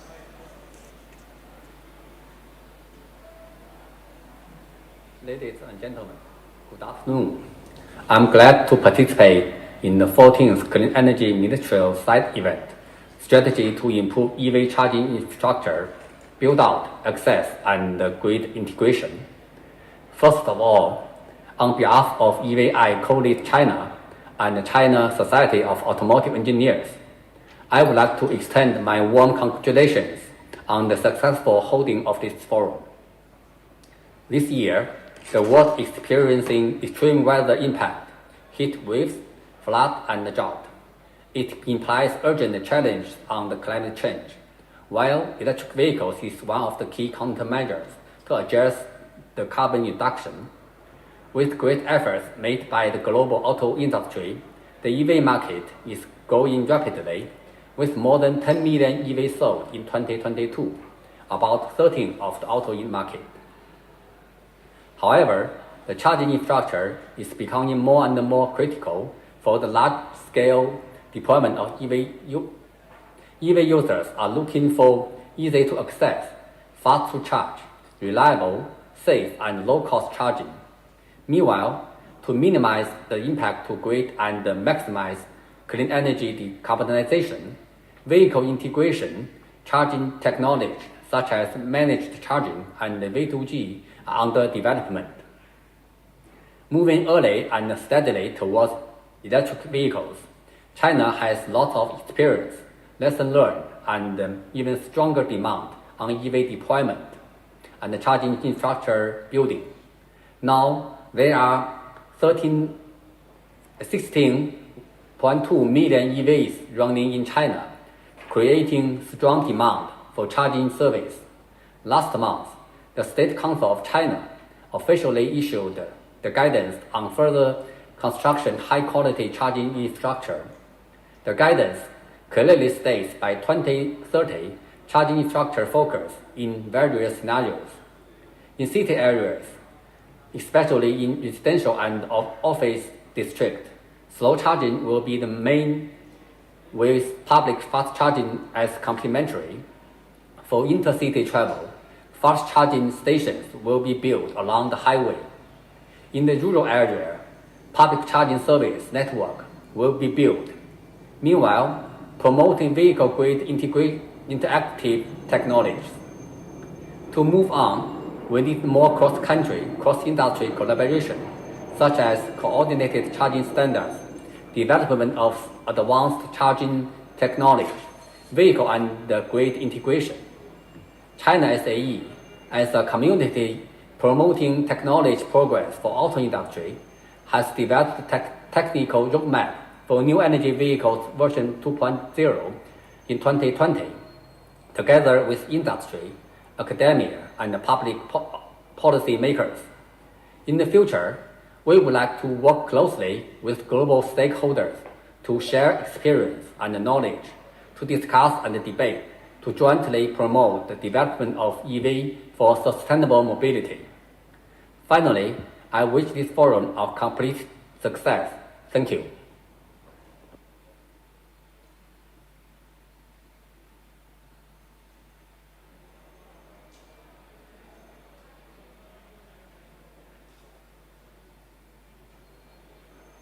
Hello. My name is Michael Barabee. I'm the Deputy Assistant Secretary for Sustainable Transportation and Fuels at the U.S. Department of Energy. I'm happy to be able to take a few minutes to welcome all of you to this important meeting for the Electric Vehicle Initiative, EVI, along with my fellow co-chairs. I'm sorry that I couldn't be there with you in person, but I wanted to take a few minutes just to introduce myself and also to share a little bit of updates from where we are over on the U.S. side. This past year, we published the most ambitious transportation decarbonization blueprint that we have ever come up with here at the U.S. It is aligned with many of the other global plans that I have seen and read and talked to my fellow colleagues about around the world. Electric vehicles, of course, play a critical part of decarbonizing the light-duty fleet, but will also play a role in medium-duty and heavy-duty trucks. That's why last year we signed on to the global MOU to try to target zero-emission vehicles in the heavy-duty truck space. So whether it's light-duty vehicles or heavy-duty vehicles, the challenges that we all face are much the same. We have to continue to drive the cost down of the batteries in these vehicles to make them affordable for all people. We need to work towards new battery chemistries that don't rely on critical minerals. We have to develop recycling programs so that those critical minerals that are in batteries can be recycled to reduce the burden of new critical minerals that need to be mined.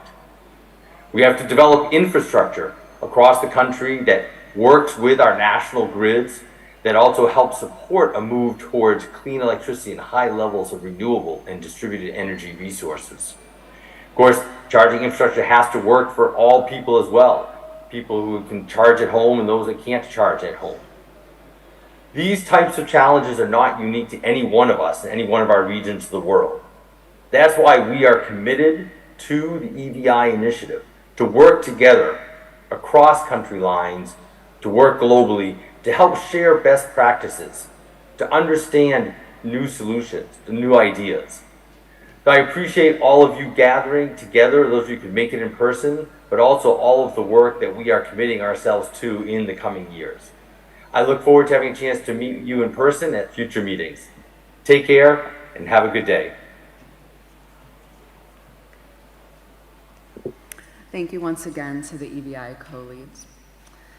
Before we go to the main focus of today's side event, we wanted to take the opportunity to launch the report, Transitioning India's Road Transport Sector. This report is a product of a collaborative effort between the IEA and NITI Aayog, and together with us, we have Mr. Sinha, advisor of NITI Aayog, and Dan Dorner, head of IEA's Strategic Initiatives Office, to present its findings. Please.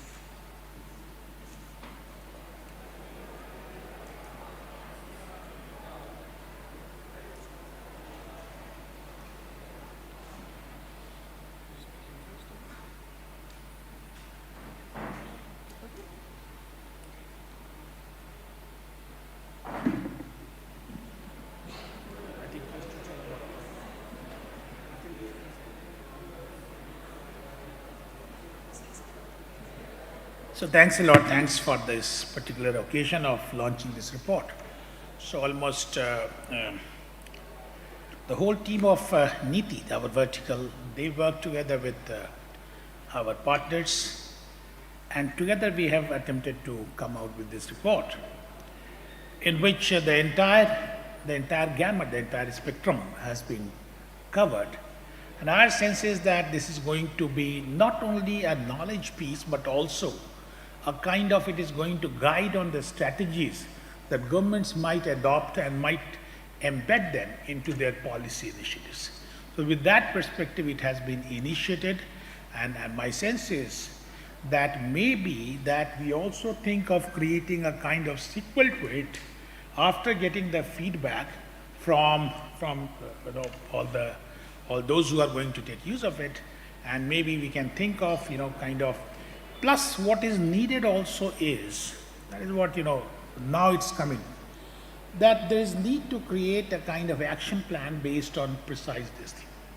So if at all an action plan has to be developed, which ministries, who is going to be responsible, which initiatives, in what precise time frame is to be pulled off, all those things will have to be, kind of created, not exclusively from our side, but also to have a buy-in of the ministries as such, so that this comes out to be a major lever in actual transformation of it. So that is what my sense is. Many congratulations to our partner, and of course to each one of you, and a lot of many people who have contributed to it. Thank you.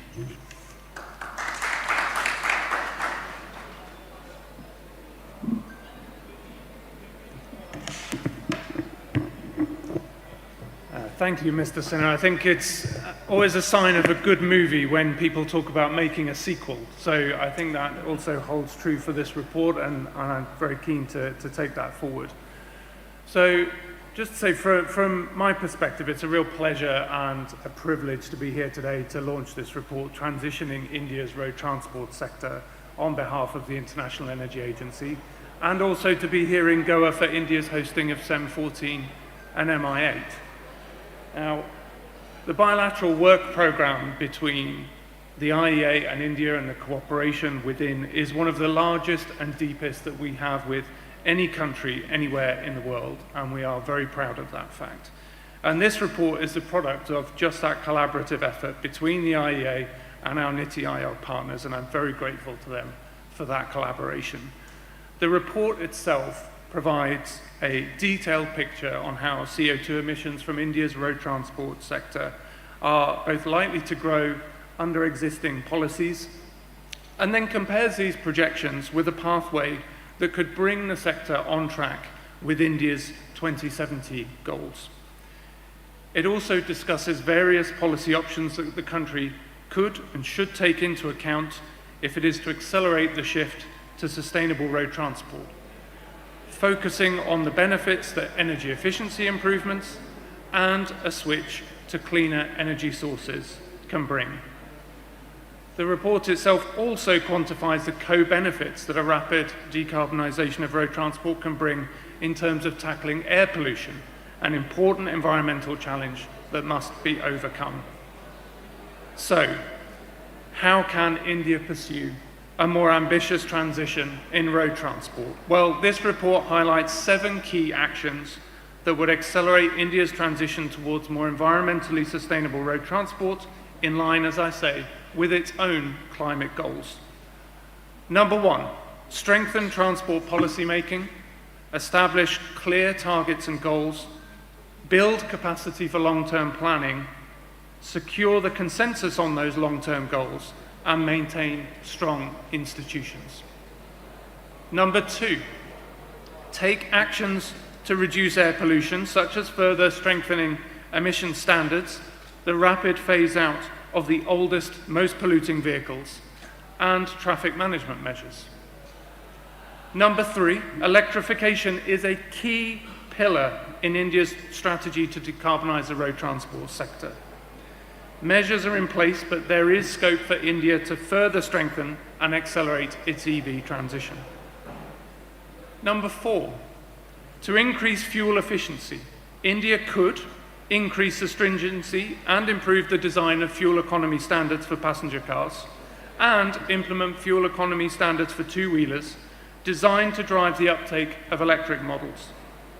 And enforcement of those fuel economy standards is, of course, for India, as for everywhere, important.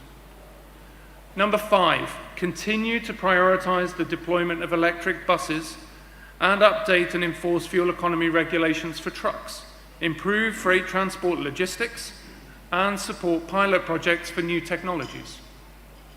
Number 6, India should take advantage of the opportunities that exist to further strengthen international collaboration and improve coordination in ways that will contribute to progress towards its long-term energy goals. We both want to be able to take India's story to the world and to help India benefit from hearing the stories of others. And finally, number 7, strengthen policies and mechanisms to improve access to EV financing and reduce the cost of that financing. So these are the 7. The IEA absolutely stands ready to support decision makers in India to implement these 7 key actions, and in doing so, we hope support an era of clean, sustainable road transport. Thank you.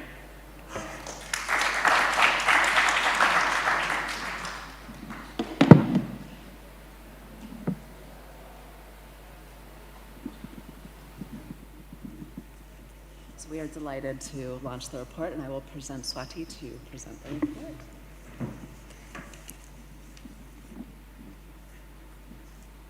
And if we could do a photo.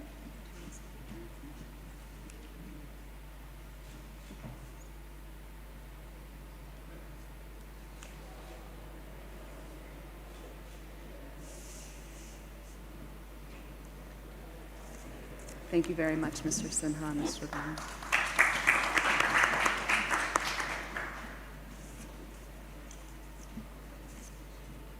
Again, we'd like to thank NITI and IEA for this presentation. And I'd like to now introduce Urshka Skirt.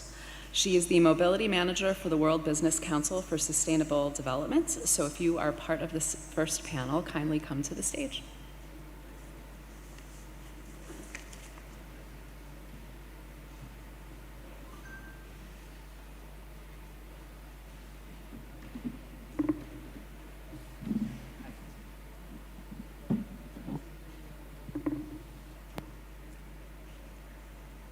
Thank you very much, Stephanie.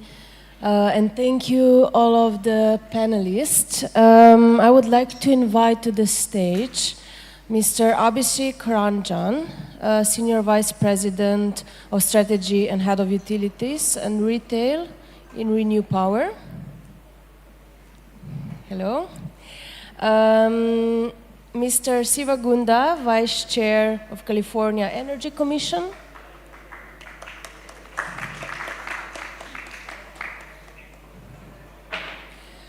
Mr. Venu Nuguri, Managing Director of Hitachi Energy India.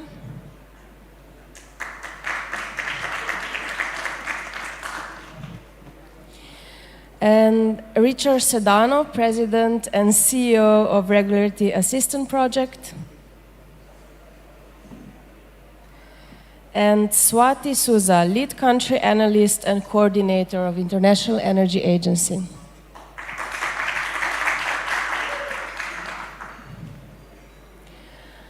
Welcome all of the panelists. Charging infrastructure is continuously being stated as one of the key enablers for electric vehicle deployment. And we continuously hear from fleet operators that we need to work faster. Now, planning is one of the enablers that can give this confidence to the fleet operators, but also to the entire ecosystem that we are moving confident in the transition towards electric vehicles.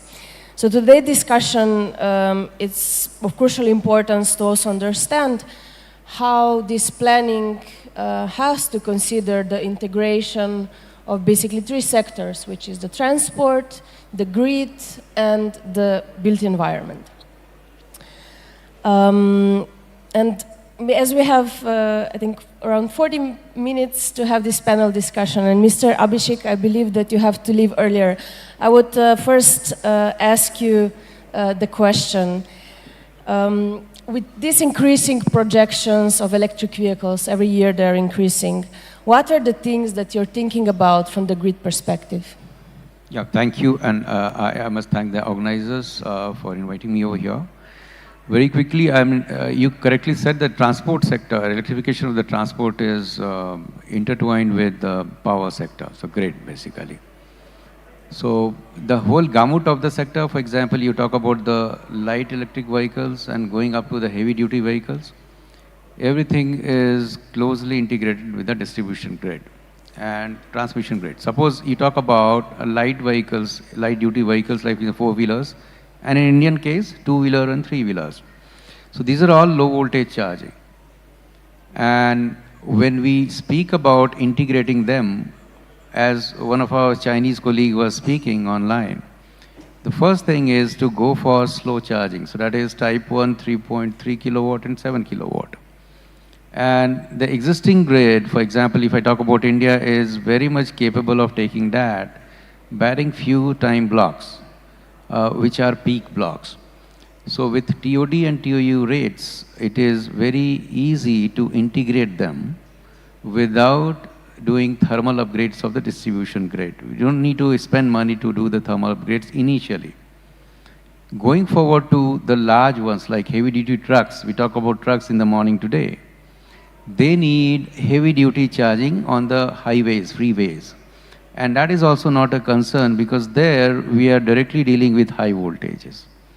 So that is taken into consideration by the resource adequacy planning by the utility. So very recently in India, we had those guidelines notified. So the transmission utilities are going to take care of that in their resource adequacy planning. Of course, storage, which is going to play a very, very important role over there. So they become a source or resource for the grid as well, while they are used for vehicle charging. So all I'm trying to say is, we need to have a very integrated strategy to integrate power and transport. So they are two sides of the same coin, actually. Yeah. Thank you. And you mentioned about slow charging. And I'm curious, how are you thinking about addressing residential charging, specifically in the parking spaces? We continuously hear this is one of the challenges. Yeah, sure. A very nice question, and thanks for that. So in Delhi, if I remember correctly, in November 2021, we launched a platform. So the single window platform was to enable people to apply for we have a specific EV tariff. So which is a kind of subsidized tariff, you can say, compared to the normal grid tariff. So a single point EV metered connection with the tariff, and you can also apply for a EV charging as a service at your doorsteps, be it your homes or offices or malls or, semi-public charging. So the idea was to provide services at the doorstep without any hassles. Within a week, you would be getting that. Now, you spoke about the households where you don't have the parking spaces. What do you do about that? So for that, we had launched curbside parking and charging. So you see these lighting poles, which are there everywhere. For example, there are some areas where the people are not able to have garage, and they are parking on the roads. And the roads have ample number of street light poles all spread across. So these street light poles are going to be updated with a slow charger, which is embedded in the pole called smart poles. And they are going to be enabled with prepaid and postpaid options. You simply go there, scan your mobile device. We have those UPI payments in India, for example. Scan your mobile device and you are able to do that. So we did that pilot also in that. So it has to be a mix. So wherever you have a complete garage available to you, or even in multi-storied buildings, condominiums, there also it is possible where you can have individual chargers for each of the vehicle, not public charging or semi-public charging, possible through a suitable planning of the local distribution grid. So both things we had done, and now in the second EV policy which is coming in Delhi, these things are also going to be integrated with the rooftop solar. So they are going to be incentivized. If you are charging through the rooftop solar in the net meter, you are going to capture that. You are going to be given an overall incentive over and above your EV tariff. So that is going to promote green local charging as well. And third, in India now we have green energy open access. So any consumer having 100 kilowatt of load, which is a completely low voltage load, and even aggregations up to 100 kilowatt is also possible now. It need not be a single point 100 kilowatt. They are allowed to seek a green tariff from their IOU or the supplier, retailer basically, or they can also approach an open access, through the open access route, some other generator outside the network. And the government has also talked about green tariff. So the green tariff would be supposed to be cheaper compared to the retail rate. And this means that equivalent amount of green energy is going to be injected by the time he is charging in the same amount of time. So this is going to be the case in India, yeah.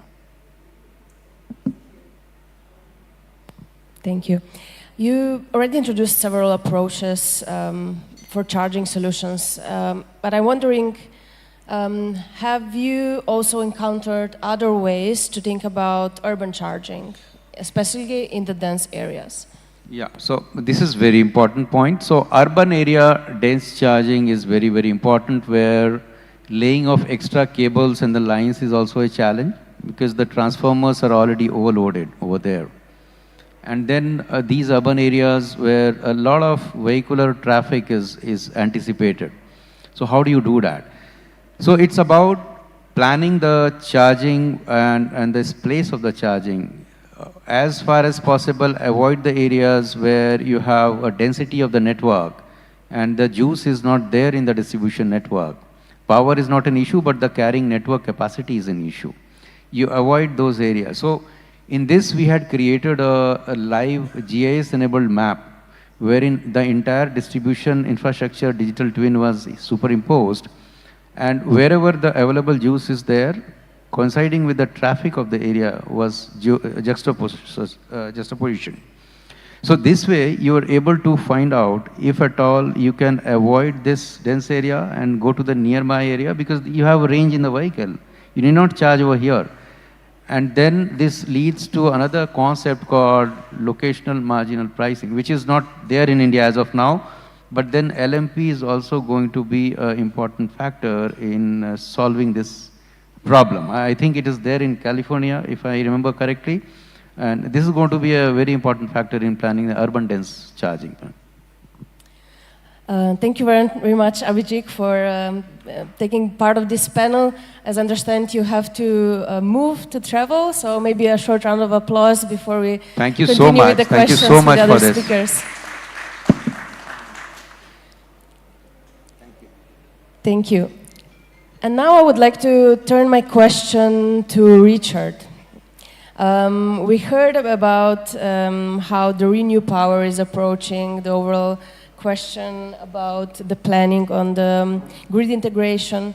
And from the ERAP perspective, being one of the key knowledge partners in the space, working with utilities, how do you think about grid perspective when it comes to the EV integration? Thanks. Thank you, and I appreciate the opportunity to be here with you today.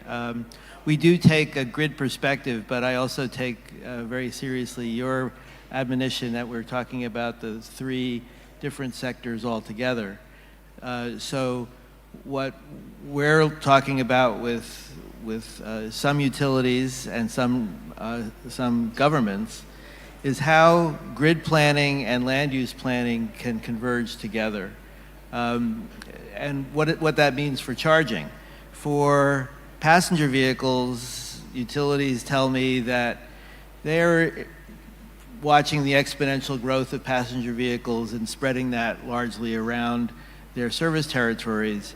It's really the larger vehicles that worry them. And it's true that, as Abhishek said, that for heavy-duty vehicles that are interconnecting a transmission, that's getting taken care of in different ways. But there are still significant locations where buses and other kind of light-duty vehicles are concentrating on the distribution system, and which the distribution system is going to see significant increases in demand in certain places.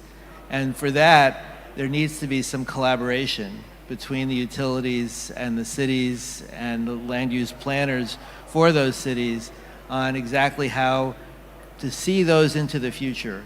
Because of course we expect the utilities to be thinking ahead, but if they don't have a good sense of where these things are going, it's hard for them to do that. So that has to happen.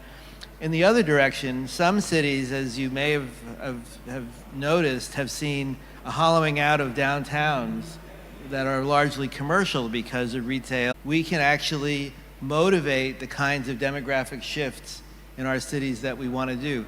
Utilities need to hear about that in an orderly way. And so there's massive need for communication networks that don't tend to exist today in both directions, both communities, land use planners, utilities, and people who are building buildings who need to understand both sides of this, need to communicate more.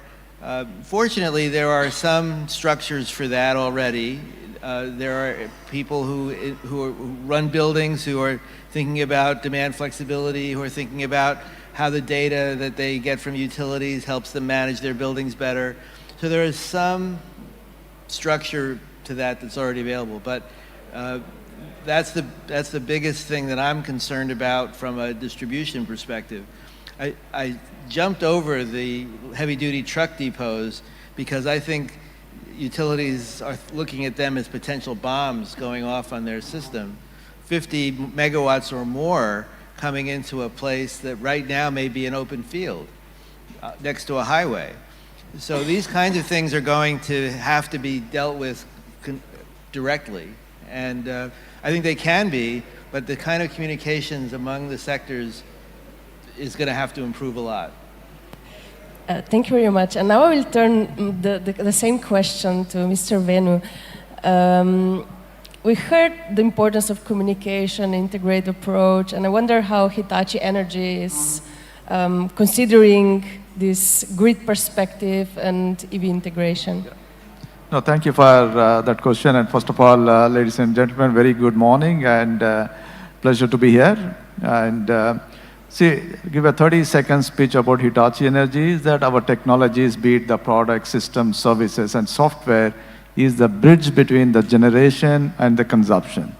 So we are a play into the generation, enabling the generation to the grid, transmitting thousands of kilometers or whatever it is, and the distributing, and finally the consumption. The consumption could be industries or transportation or the building, etc. in that.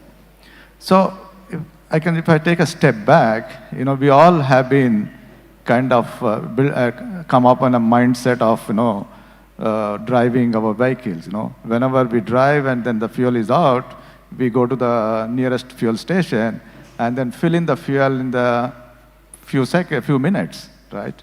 If you top up the complete vehicle, it will take less than 10 minutes or so, and then we shut and then keep going. So that's our mindset have been, across the thing. And then maturity of the people is different from the different geographies, different countries, etc. But today we are looking at the electrical vehicle, and if you expect this person who's used to filling his vehicle or her vehicle in less than 10 minutes to charging for a couple of hours is a huge step change. You need to look at charging for that. So we need to have a different technology. We need to have different technologies in enabling this charging. We need to also have a slow charging whenever someone goes back to apartment or house, and then you can always shut in the night and then get this charged in the morning. But you also need to have a different technologies like a flash charging technologies and fleet charging technologies that will enable charging in less than a few minutes or so that. So then you are able to reach to the same mindset what people used to that, and that will be a fundamental driver for penetration in that. While the policies from the government are extremely important, so that will create the demand, that will create the market, but we also need pull from the population, from the people to adapt the technologies, and that also requiring the technologies evolving over a period of time in that. So it's extremely important that the combination of both the I can say slow charging as well as the flash charging technologies need to be done on that. That's on the technology standpoint. But that alone will not help, because imagine that you are in an airport where thousands of vehicles are connected to the charging points, and what happened to the grid resilience and grid stability of that. So you need to build in as part of the policy framework, as part of planning stage, ensure that the grid is resilient to take care of any number of things, because you can't have a control saying that, okay, this can only take 10 vehicles, hundreds vehicles, or whatever it is. We need to have a robust technologies, robust systems that should not have a barriers or limiting number of users or charges per any given time. Then you will not able to see the penetration what is required at a scale and speed that to decarbonize the whole transport sector. That's what. And there are also different applications. As you said, for example, mining and marine. So those decarbonizing the trucks needs a different set of technologies to come in to do that in that. Thank you for that. Thank you. And now I'll turn the same question to Mr. Siva.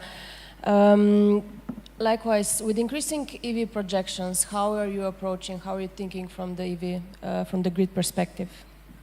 Yeah, thank you. Good morning to everybody. Thanks for the opportunity to be here and be a part of this wonderful discussion. So I'm at the California Energy Commission, and I'll share some perspectives from California. So starting several years now, one of the most important things was to lay out the policy goals for transportation electrification. And California had a 1.5 million ZEV goal by 2025. And to your point, we got there 22 months ahead of schedule. So one of the things, as you laid out, it's really a design of electrification and grid together. And many of the points have already been made, but I just want to raise a couple of pieces. So from a grid planning perspective, just to kind of note that some of the upgrades needed on the transmission side or the distribution side take 5 to 7 years. So when we are talking about long lead time infrastructure investments, the necessary planning has to happen many years in advance, and the investments have to be decided and put in place for that to happen. So from the transmission side, California conservatively is looking at about $30 to $50 billion worth of investment required towards the decarbonization goals of transportation and electrification. On the distribution side, in addition to that, if it's unmanaged transition, we're looking at another 30 to 50 billion on the distribution side. So just to put the necessary infrastructural pieces, it's about a $100 billion investment in California, and that has to be done very rapidly moving forward. In terms of specific things we are looking at, we are now beginning to, on the electricity grid perspective, really hit our limits because of climate change. For example, in 2020, California experienced the first blackouts in 20 years. So, and as soon as the blackouts happened in California, the fundamental push was, is the electrification for real, right? Can you really electrify transportation, and can you keep the lights on? So I think in terms of planning, I would like to offer, from California's learning, to really think about climate proofing our planning.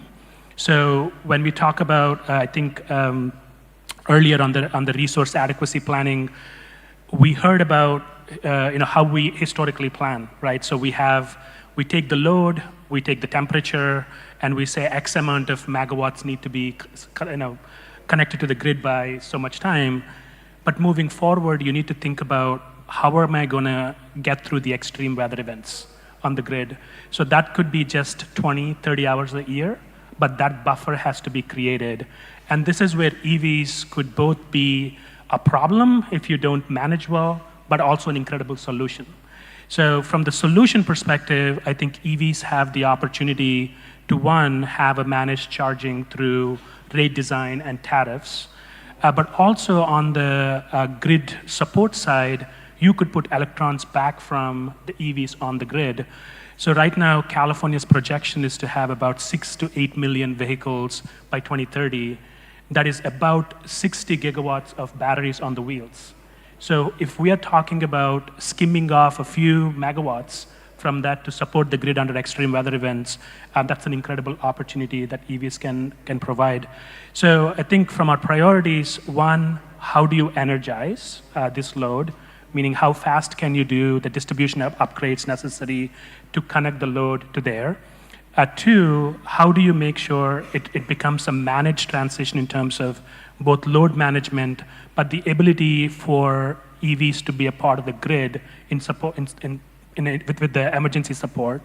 And finally, I think Richard kind of talked about the land use intersection. Much of the problems in California moving forward is about building fast enough.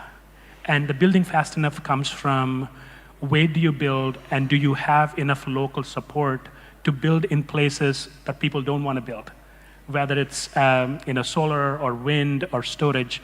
So it's kind of really solving that problem. And the last point I just want to leave everybody with is really thinking through equity and trade-offs. So when we talk about grid planning and transportation electrification, it has to be a solution for all, not just some locations or some demographics. So in order to make that happen, the investments and incentives have to align with ability to move all demographic sectors up together. And on the other side of equity, the trade-offs is, as we move forward, a question to ask ourselves, given how long it takes to electrify and scale, am I going to wait for green electrons to happen to have the electrification done, or am I going to use existing fleet of generation, back end the electrification while I am greening the electricity grid? So these are important questions on how to make sure demand flexibility is a part of this. So I'll offer those thoughts to start with. Thank you. Thank you very much. Indeed, very important questions. And I would maybe turn now to Mr. Venu.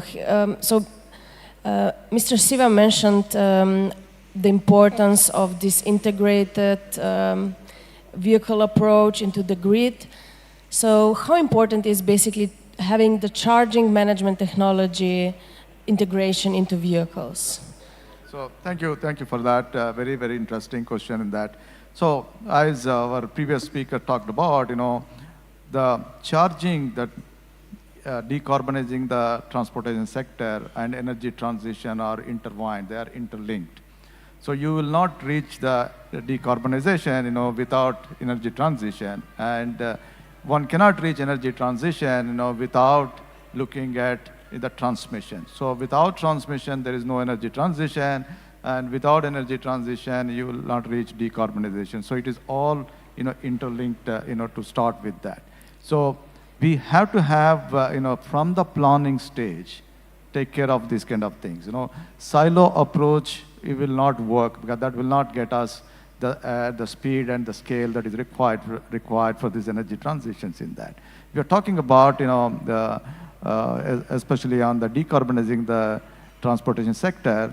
And as I said, every country, the maturity is different. So if I talk about India, for example, the Indian government wants to, Indian government has set a target of 30% of electrical vehicle penetration by 2030, okay? We are today maybe, low single digit or high single digit in somewhere in that. So to reach that, you need to have the infrastructure, right? So it's always, somebody's mind, when I buy it, what do I do, if I don't have a proper infrastructure for me to charge? So that's always the mindset in that. So what comes first, putting a horse before a cart or something like that, we need to have this infrastructure laid out throughout the country, cross countries, metros and cross countries, to have this seamless, transition to the electrical vehicle. How do we do that? So start from the transmission, We need to strengthen the transmission network, assuming that we'll have hundreds and thousands vehicles are going to be charged at any given point of time in that. And then we come to the distribution side in that. So that needs a different policy framework. While the good part is that there are technologies are available. Technologies need to be evolved over a period of time to take care of the flash charging, etc. But we can start deploying the technologies which is available now, and at the same time, and evolving the technologies which are required for the mass scale transition to the electrical vehicle, scenarios of 2030 and beyond that.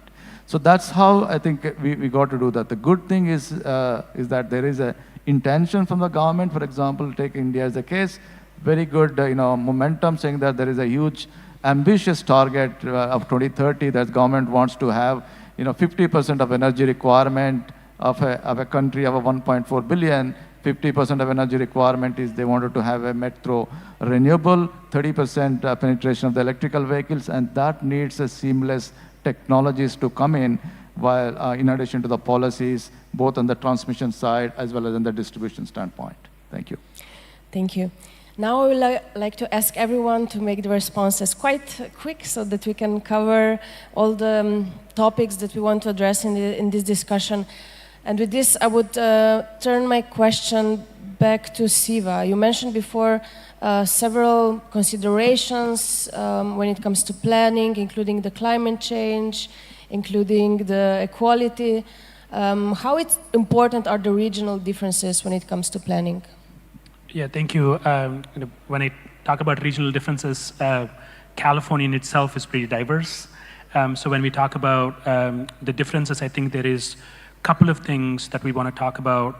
One is we know where point A is, where we are today, and what point B is, right? Point B for most of our economies are a deeply electrified economy that's integrated to the grid to allow for the rest of the decarbonization done through clean fuels.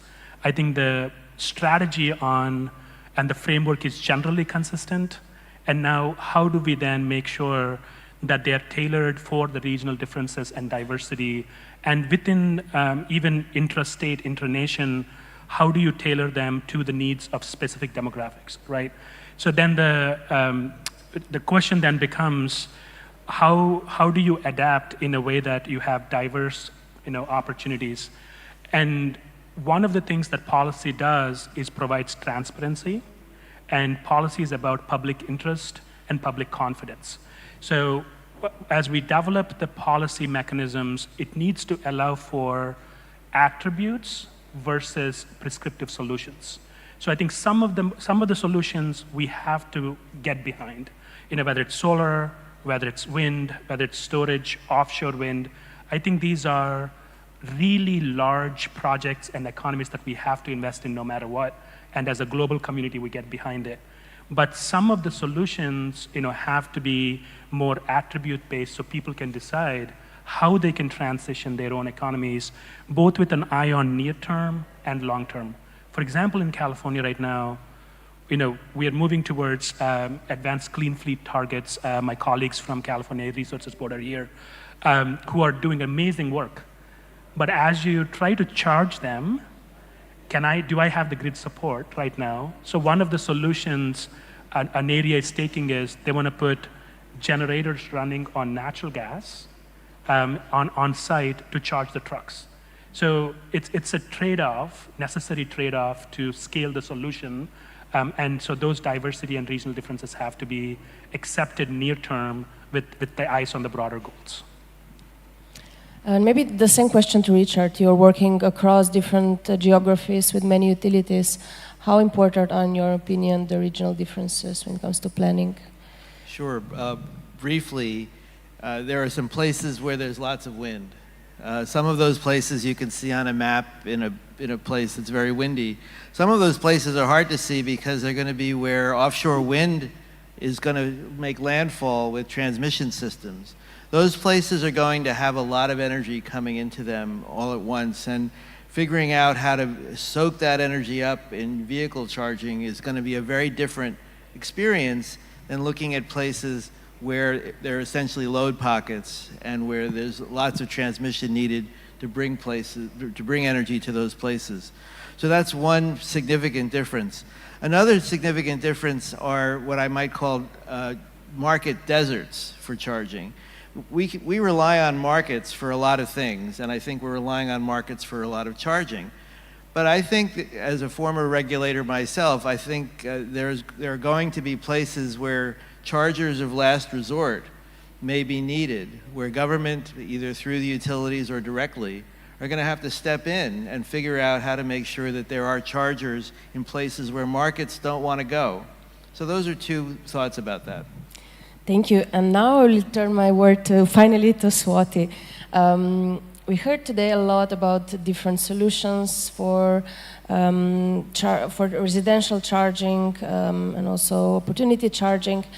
And I would like to hear from you, how do you see battery swapping? Considering you're a key knowledge partner in the space, what kind of experience we see on the battery swapping? So battery swapping as a policy, thank you very much. Battery swapping as a policy has worked quite well, particularly in rural and peri-urban markets. And the reason for this is actually linked to the grid that almost everybody on the panel spoke about, the quality of power. A lot of penetration in emerging and developing countries are actually 2- and 3-wheelers more than cars.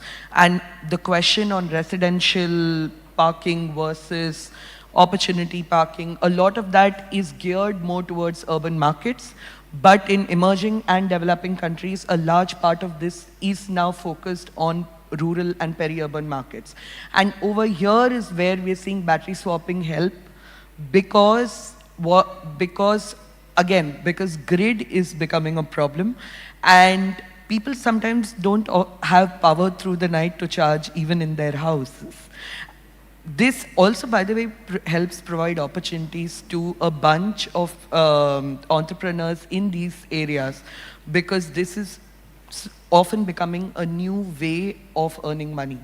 I'm actually going to stop here because I'm looking at the time and we have a next session here. And as the co-organizers, I should be mindful of that. So I'm going to stop here. All right, then we will listen to Swati. Thank you very much, all the panelists. And I'm passing my word back to Stephanie.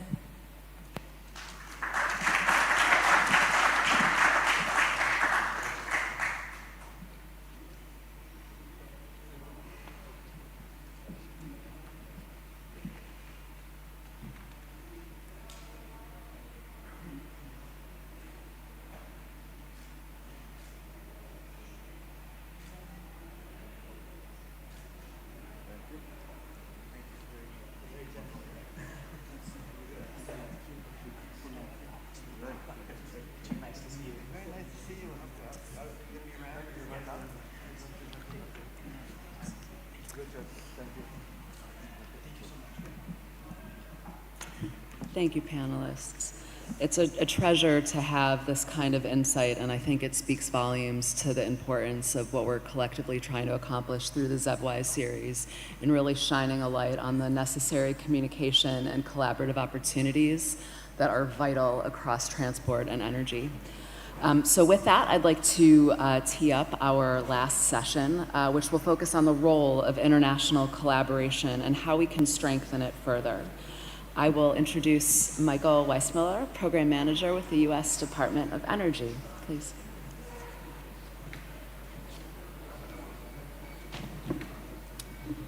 Thank you, Stephanie. My name is Mike Weissmiller. I'm the Program Manager for Electrification, Research and Development in the Vehicle Technologies Office at the U.S. Department of Energy. And with this last session, we are going to focus on the role of international collaboration in bringing together the energy and transport sectors to further strengthen the EV charging infrastructure. And I'm really honored to be part of this event. I think we all recognize the availability of affordable, convenient charging is really critical to meeting our EV goals and therefore our decarbonization goals, but we really have to focus on making sure that this infrastructure is harmonized with the decarbonized grid and a grid that's also secure. And so this really makes it critical for the energy and transportation sectors to work together closely. So I did want to highlight a couple of actions that we've taken at the national level. Our Deputy Assistant Secretary, Michael Barabee, talked a little bit about our plan to decarbonize. Earlier this year, we published a blueprint to decarbonize transportation, and that was a joint blueprint with the Department of Transportation, Department of Energy, Environmental Protection Agency, and Housing and Urban Development that outlines actions and roles for all of those government departments.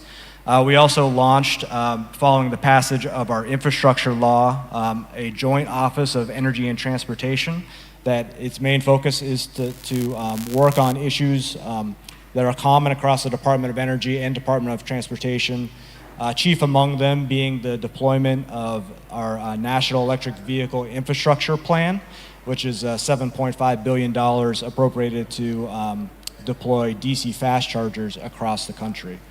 However, realizing it's really important to also learn from the international collaboration, and there's so much that we can take advantage there.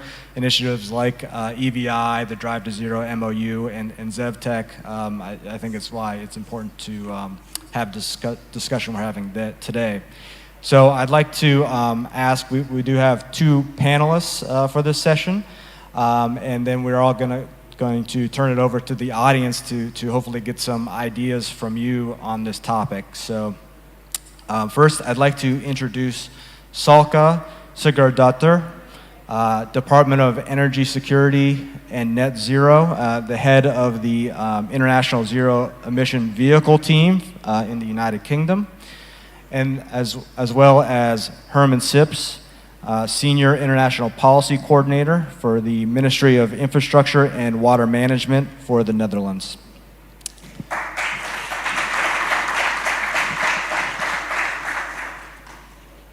And I'd like to start by asking each of the panelists if they could say a little bit about this coordination between energy and transport and what these international collaborations provide to strengthen that.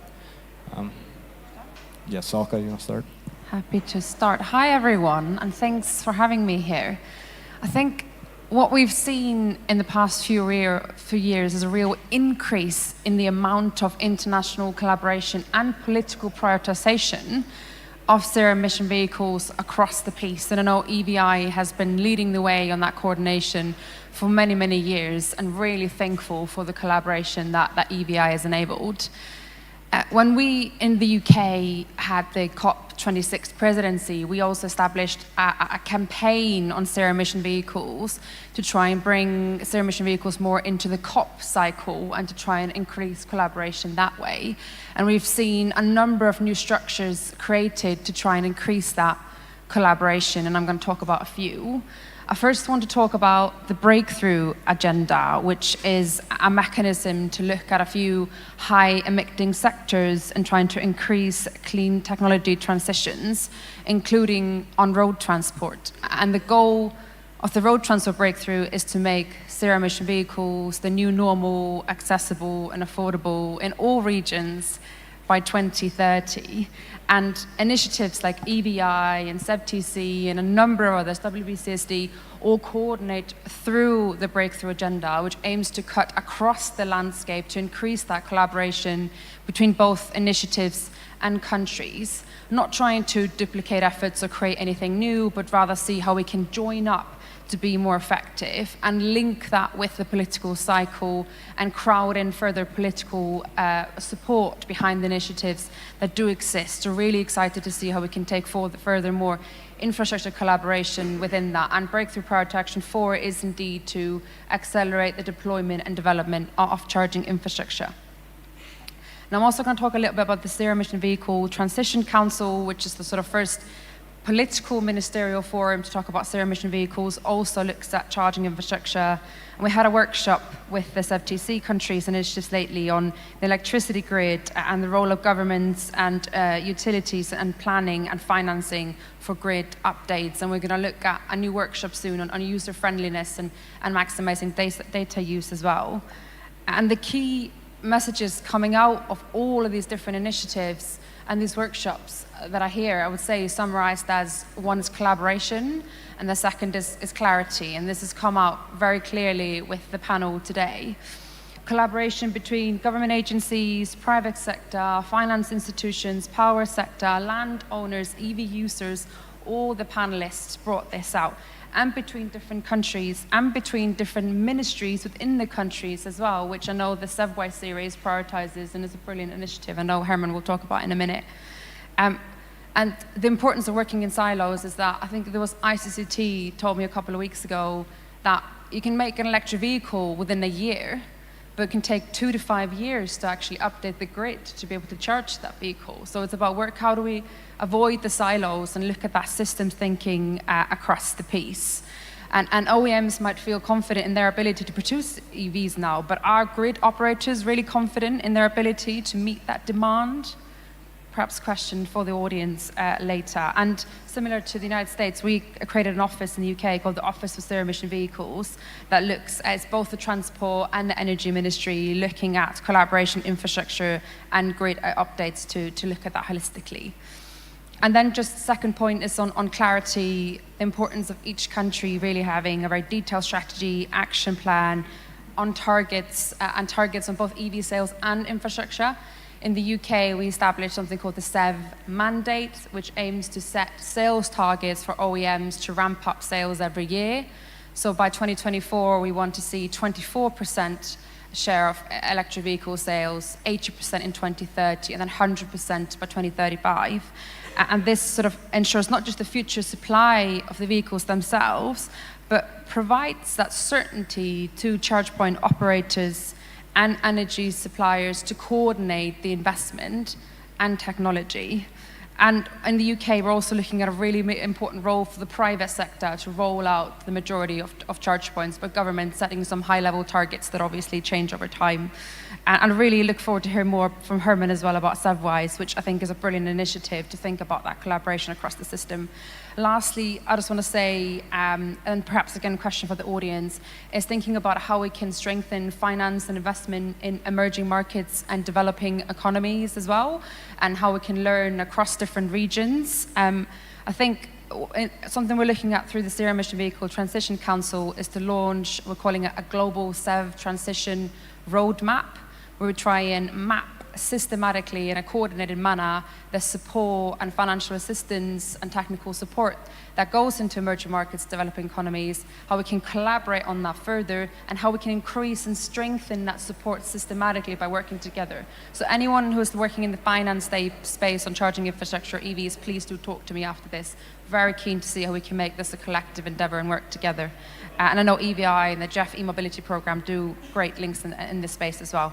But I'm going to leave it there. Spoken for way too long, and over to you, Herman. Thanks. Let's go ahead. Does this work? Yes. Thanks, Salka and Michael. And good morning again to some of you, and good morning to those I haven't seen before.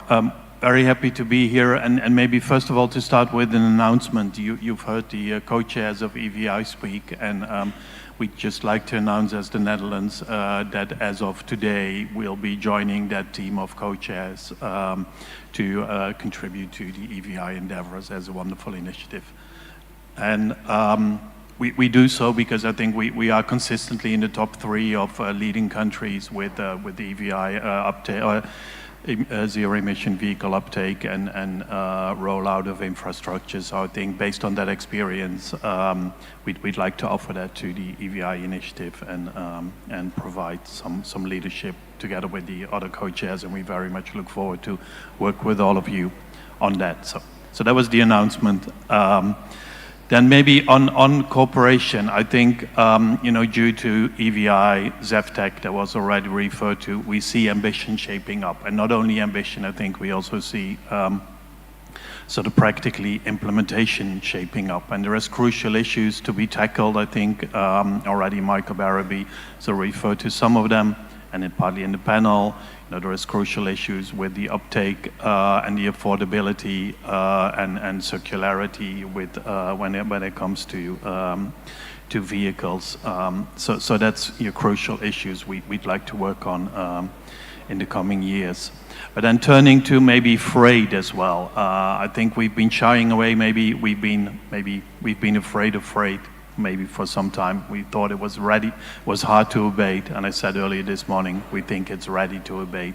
And I'm saying that in all confidence, all right, because the technology is there for nearly all applications. I think various studies shows that across many geographies, technology is affordable or will very soon be affordable on a total cost of ownership basis. So that is, with great confidence, I think, probably underpinning the shaping up of a lot of ambition across the globe. I think there was great testimony of that ambition, I think, in various sessions in India, where you see it. Michael Barabee referred to that. The US joining the Global Memorandum of Understanding, Canada being a proud member from the early days already. 27 countries saying we're going all in for 100% zero-emission sales target by 2040. So, and probably everybody does that because they feel confident that it can be done. It doesn't mean it's a done deal, right? I'm not naive. Because we have the investment challenge, even though that TCO is affordable, you have the upfront investment, so that's one challenge to tackle. And there is sort of infrastructure challenges that the earlier panel already spoke to. And I think that led us to the conclusion in a way that even though it is very wise to adopt sort of ZEV policies, it offers many benefits for climate, for air quality, for energy security, and for the sector itself in terms of cost savings. So we have a lot of wisdom. It's wise to adopt these policies, but we need to tackle these two hurdles. So the investment challenge and the uptake of and the rollout of the charging infrastructure.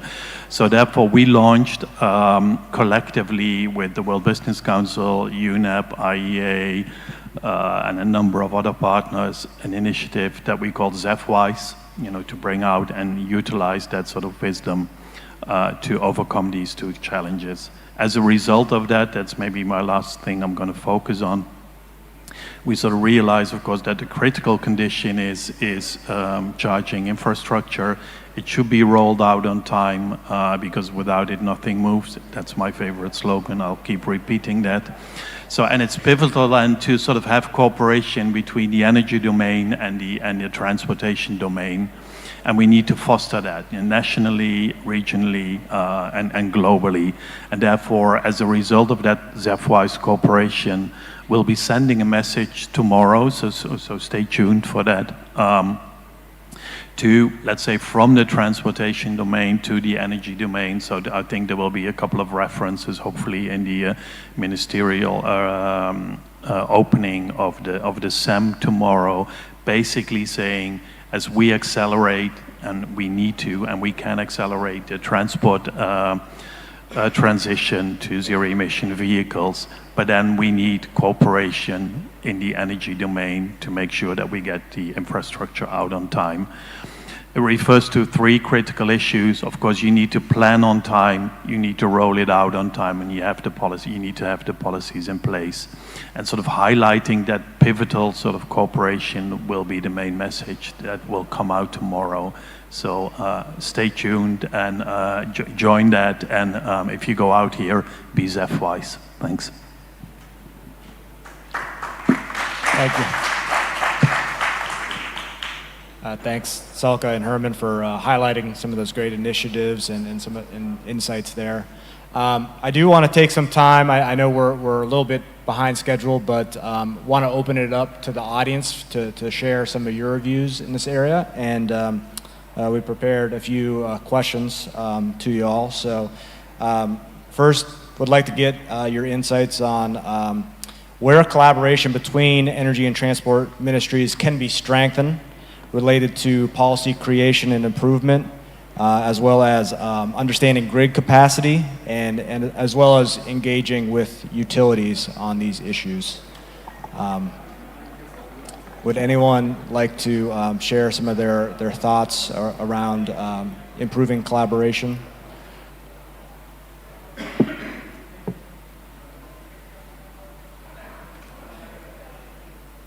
Okay, I'm gonna, oh, there we go. I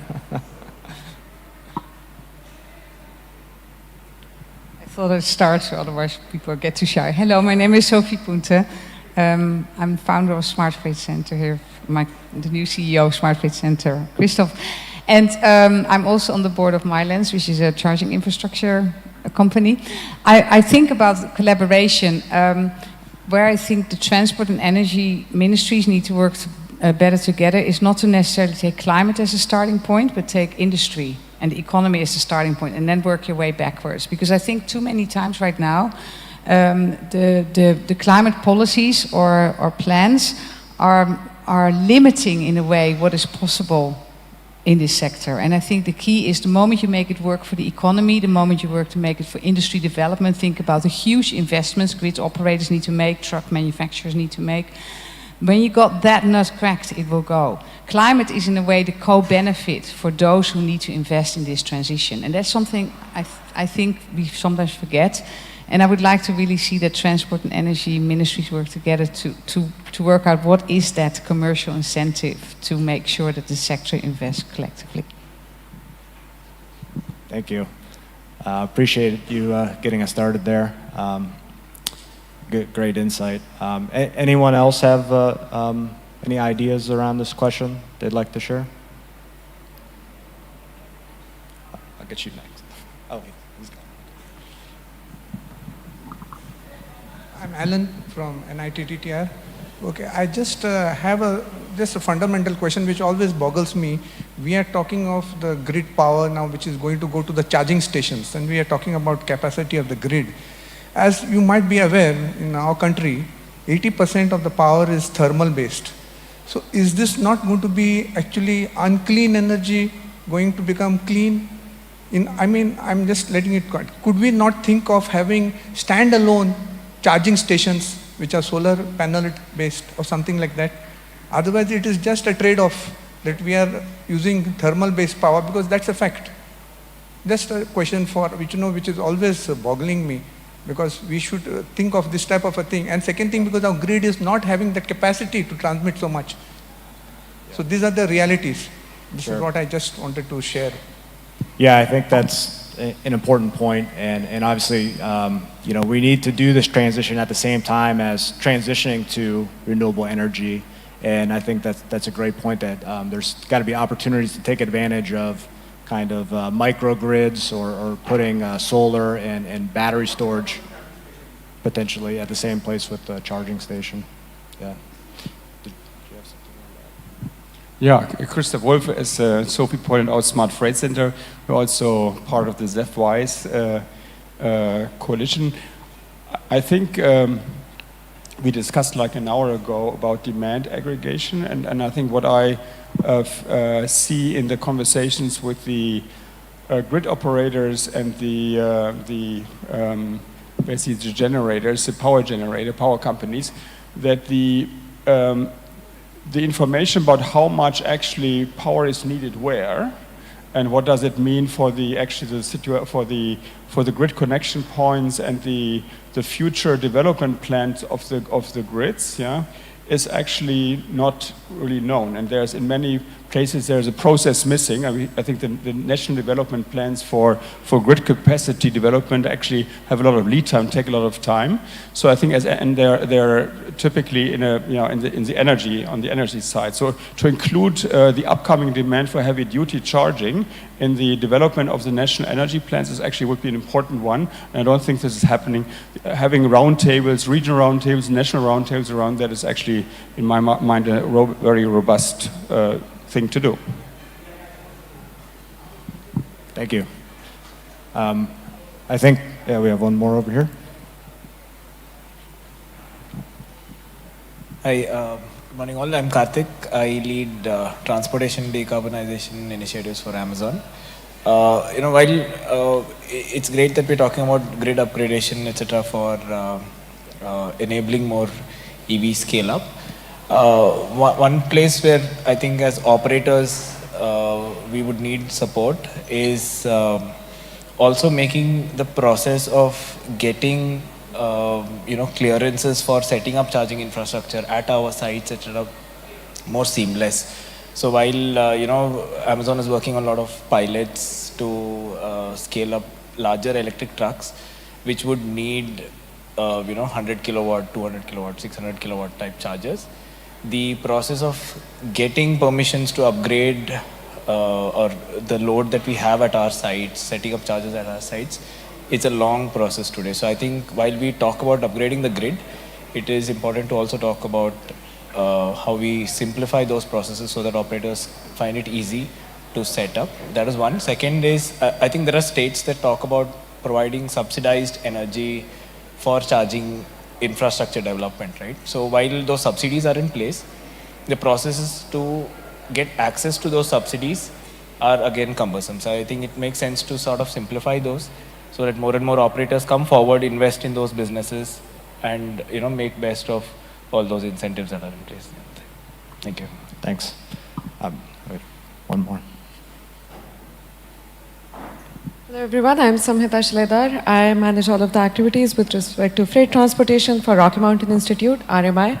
I think most of the points have been covered, but apart from demand aggregation and also upstream grid upgrades, I think there is better coordination required in terms of identification of corridors, electric corridors where the trucking movement or heavy duty vehicle movement can be aggregated. So probably that is another area where enhanced policy coordination could help. Thank you. We are a little bit short on time. I guess I'd ask if the panelists have anything they want to add to this discussion or follow up on any of these points, or no? Okay.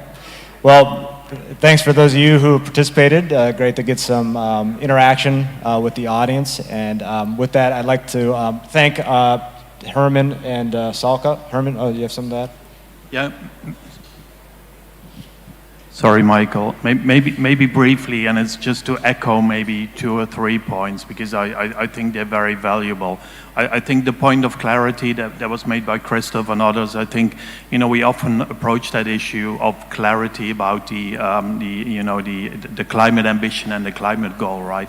And that serves a purpose because of our climate Paris sort of aspirations, but I think it also serves a very important purpose in providing clarity to the infrastructure rollout. And often we sort of tend to overlook that sort of other piece of clarity. So if we don't have the clarity on the ambition, then it's very hard to plan. So I think that's very important. I like the issue about the grid stability. I think I would very much hope that we can sort of also approach that from an angle of benefits. I think if you do sort of smart charging, bi-directional charging, all kinds of clever things can also help you with some of your grid issues and grid stability issues. So let's not forget that opportunity side of things. I would like to sort of highlight that. And maybe lastly, but because I tend to sort of communicate in simple slogans, I think it's all about co. It's about cooperation, coordination, and co-creation. So maybe, that's hopefully a takeaway message, co. Thanks for that. And thanks. I'd like to thank the panelists here, Salka and Herman. Thanks. And pass it back to Stephanie to finish this out.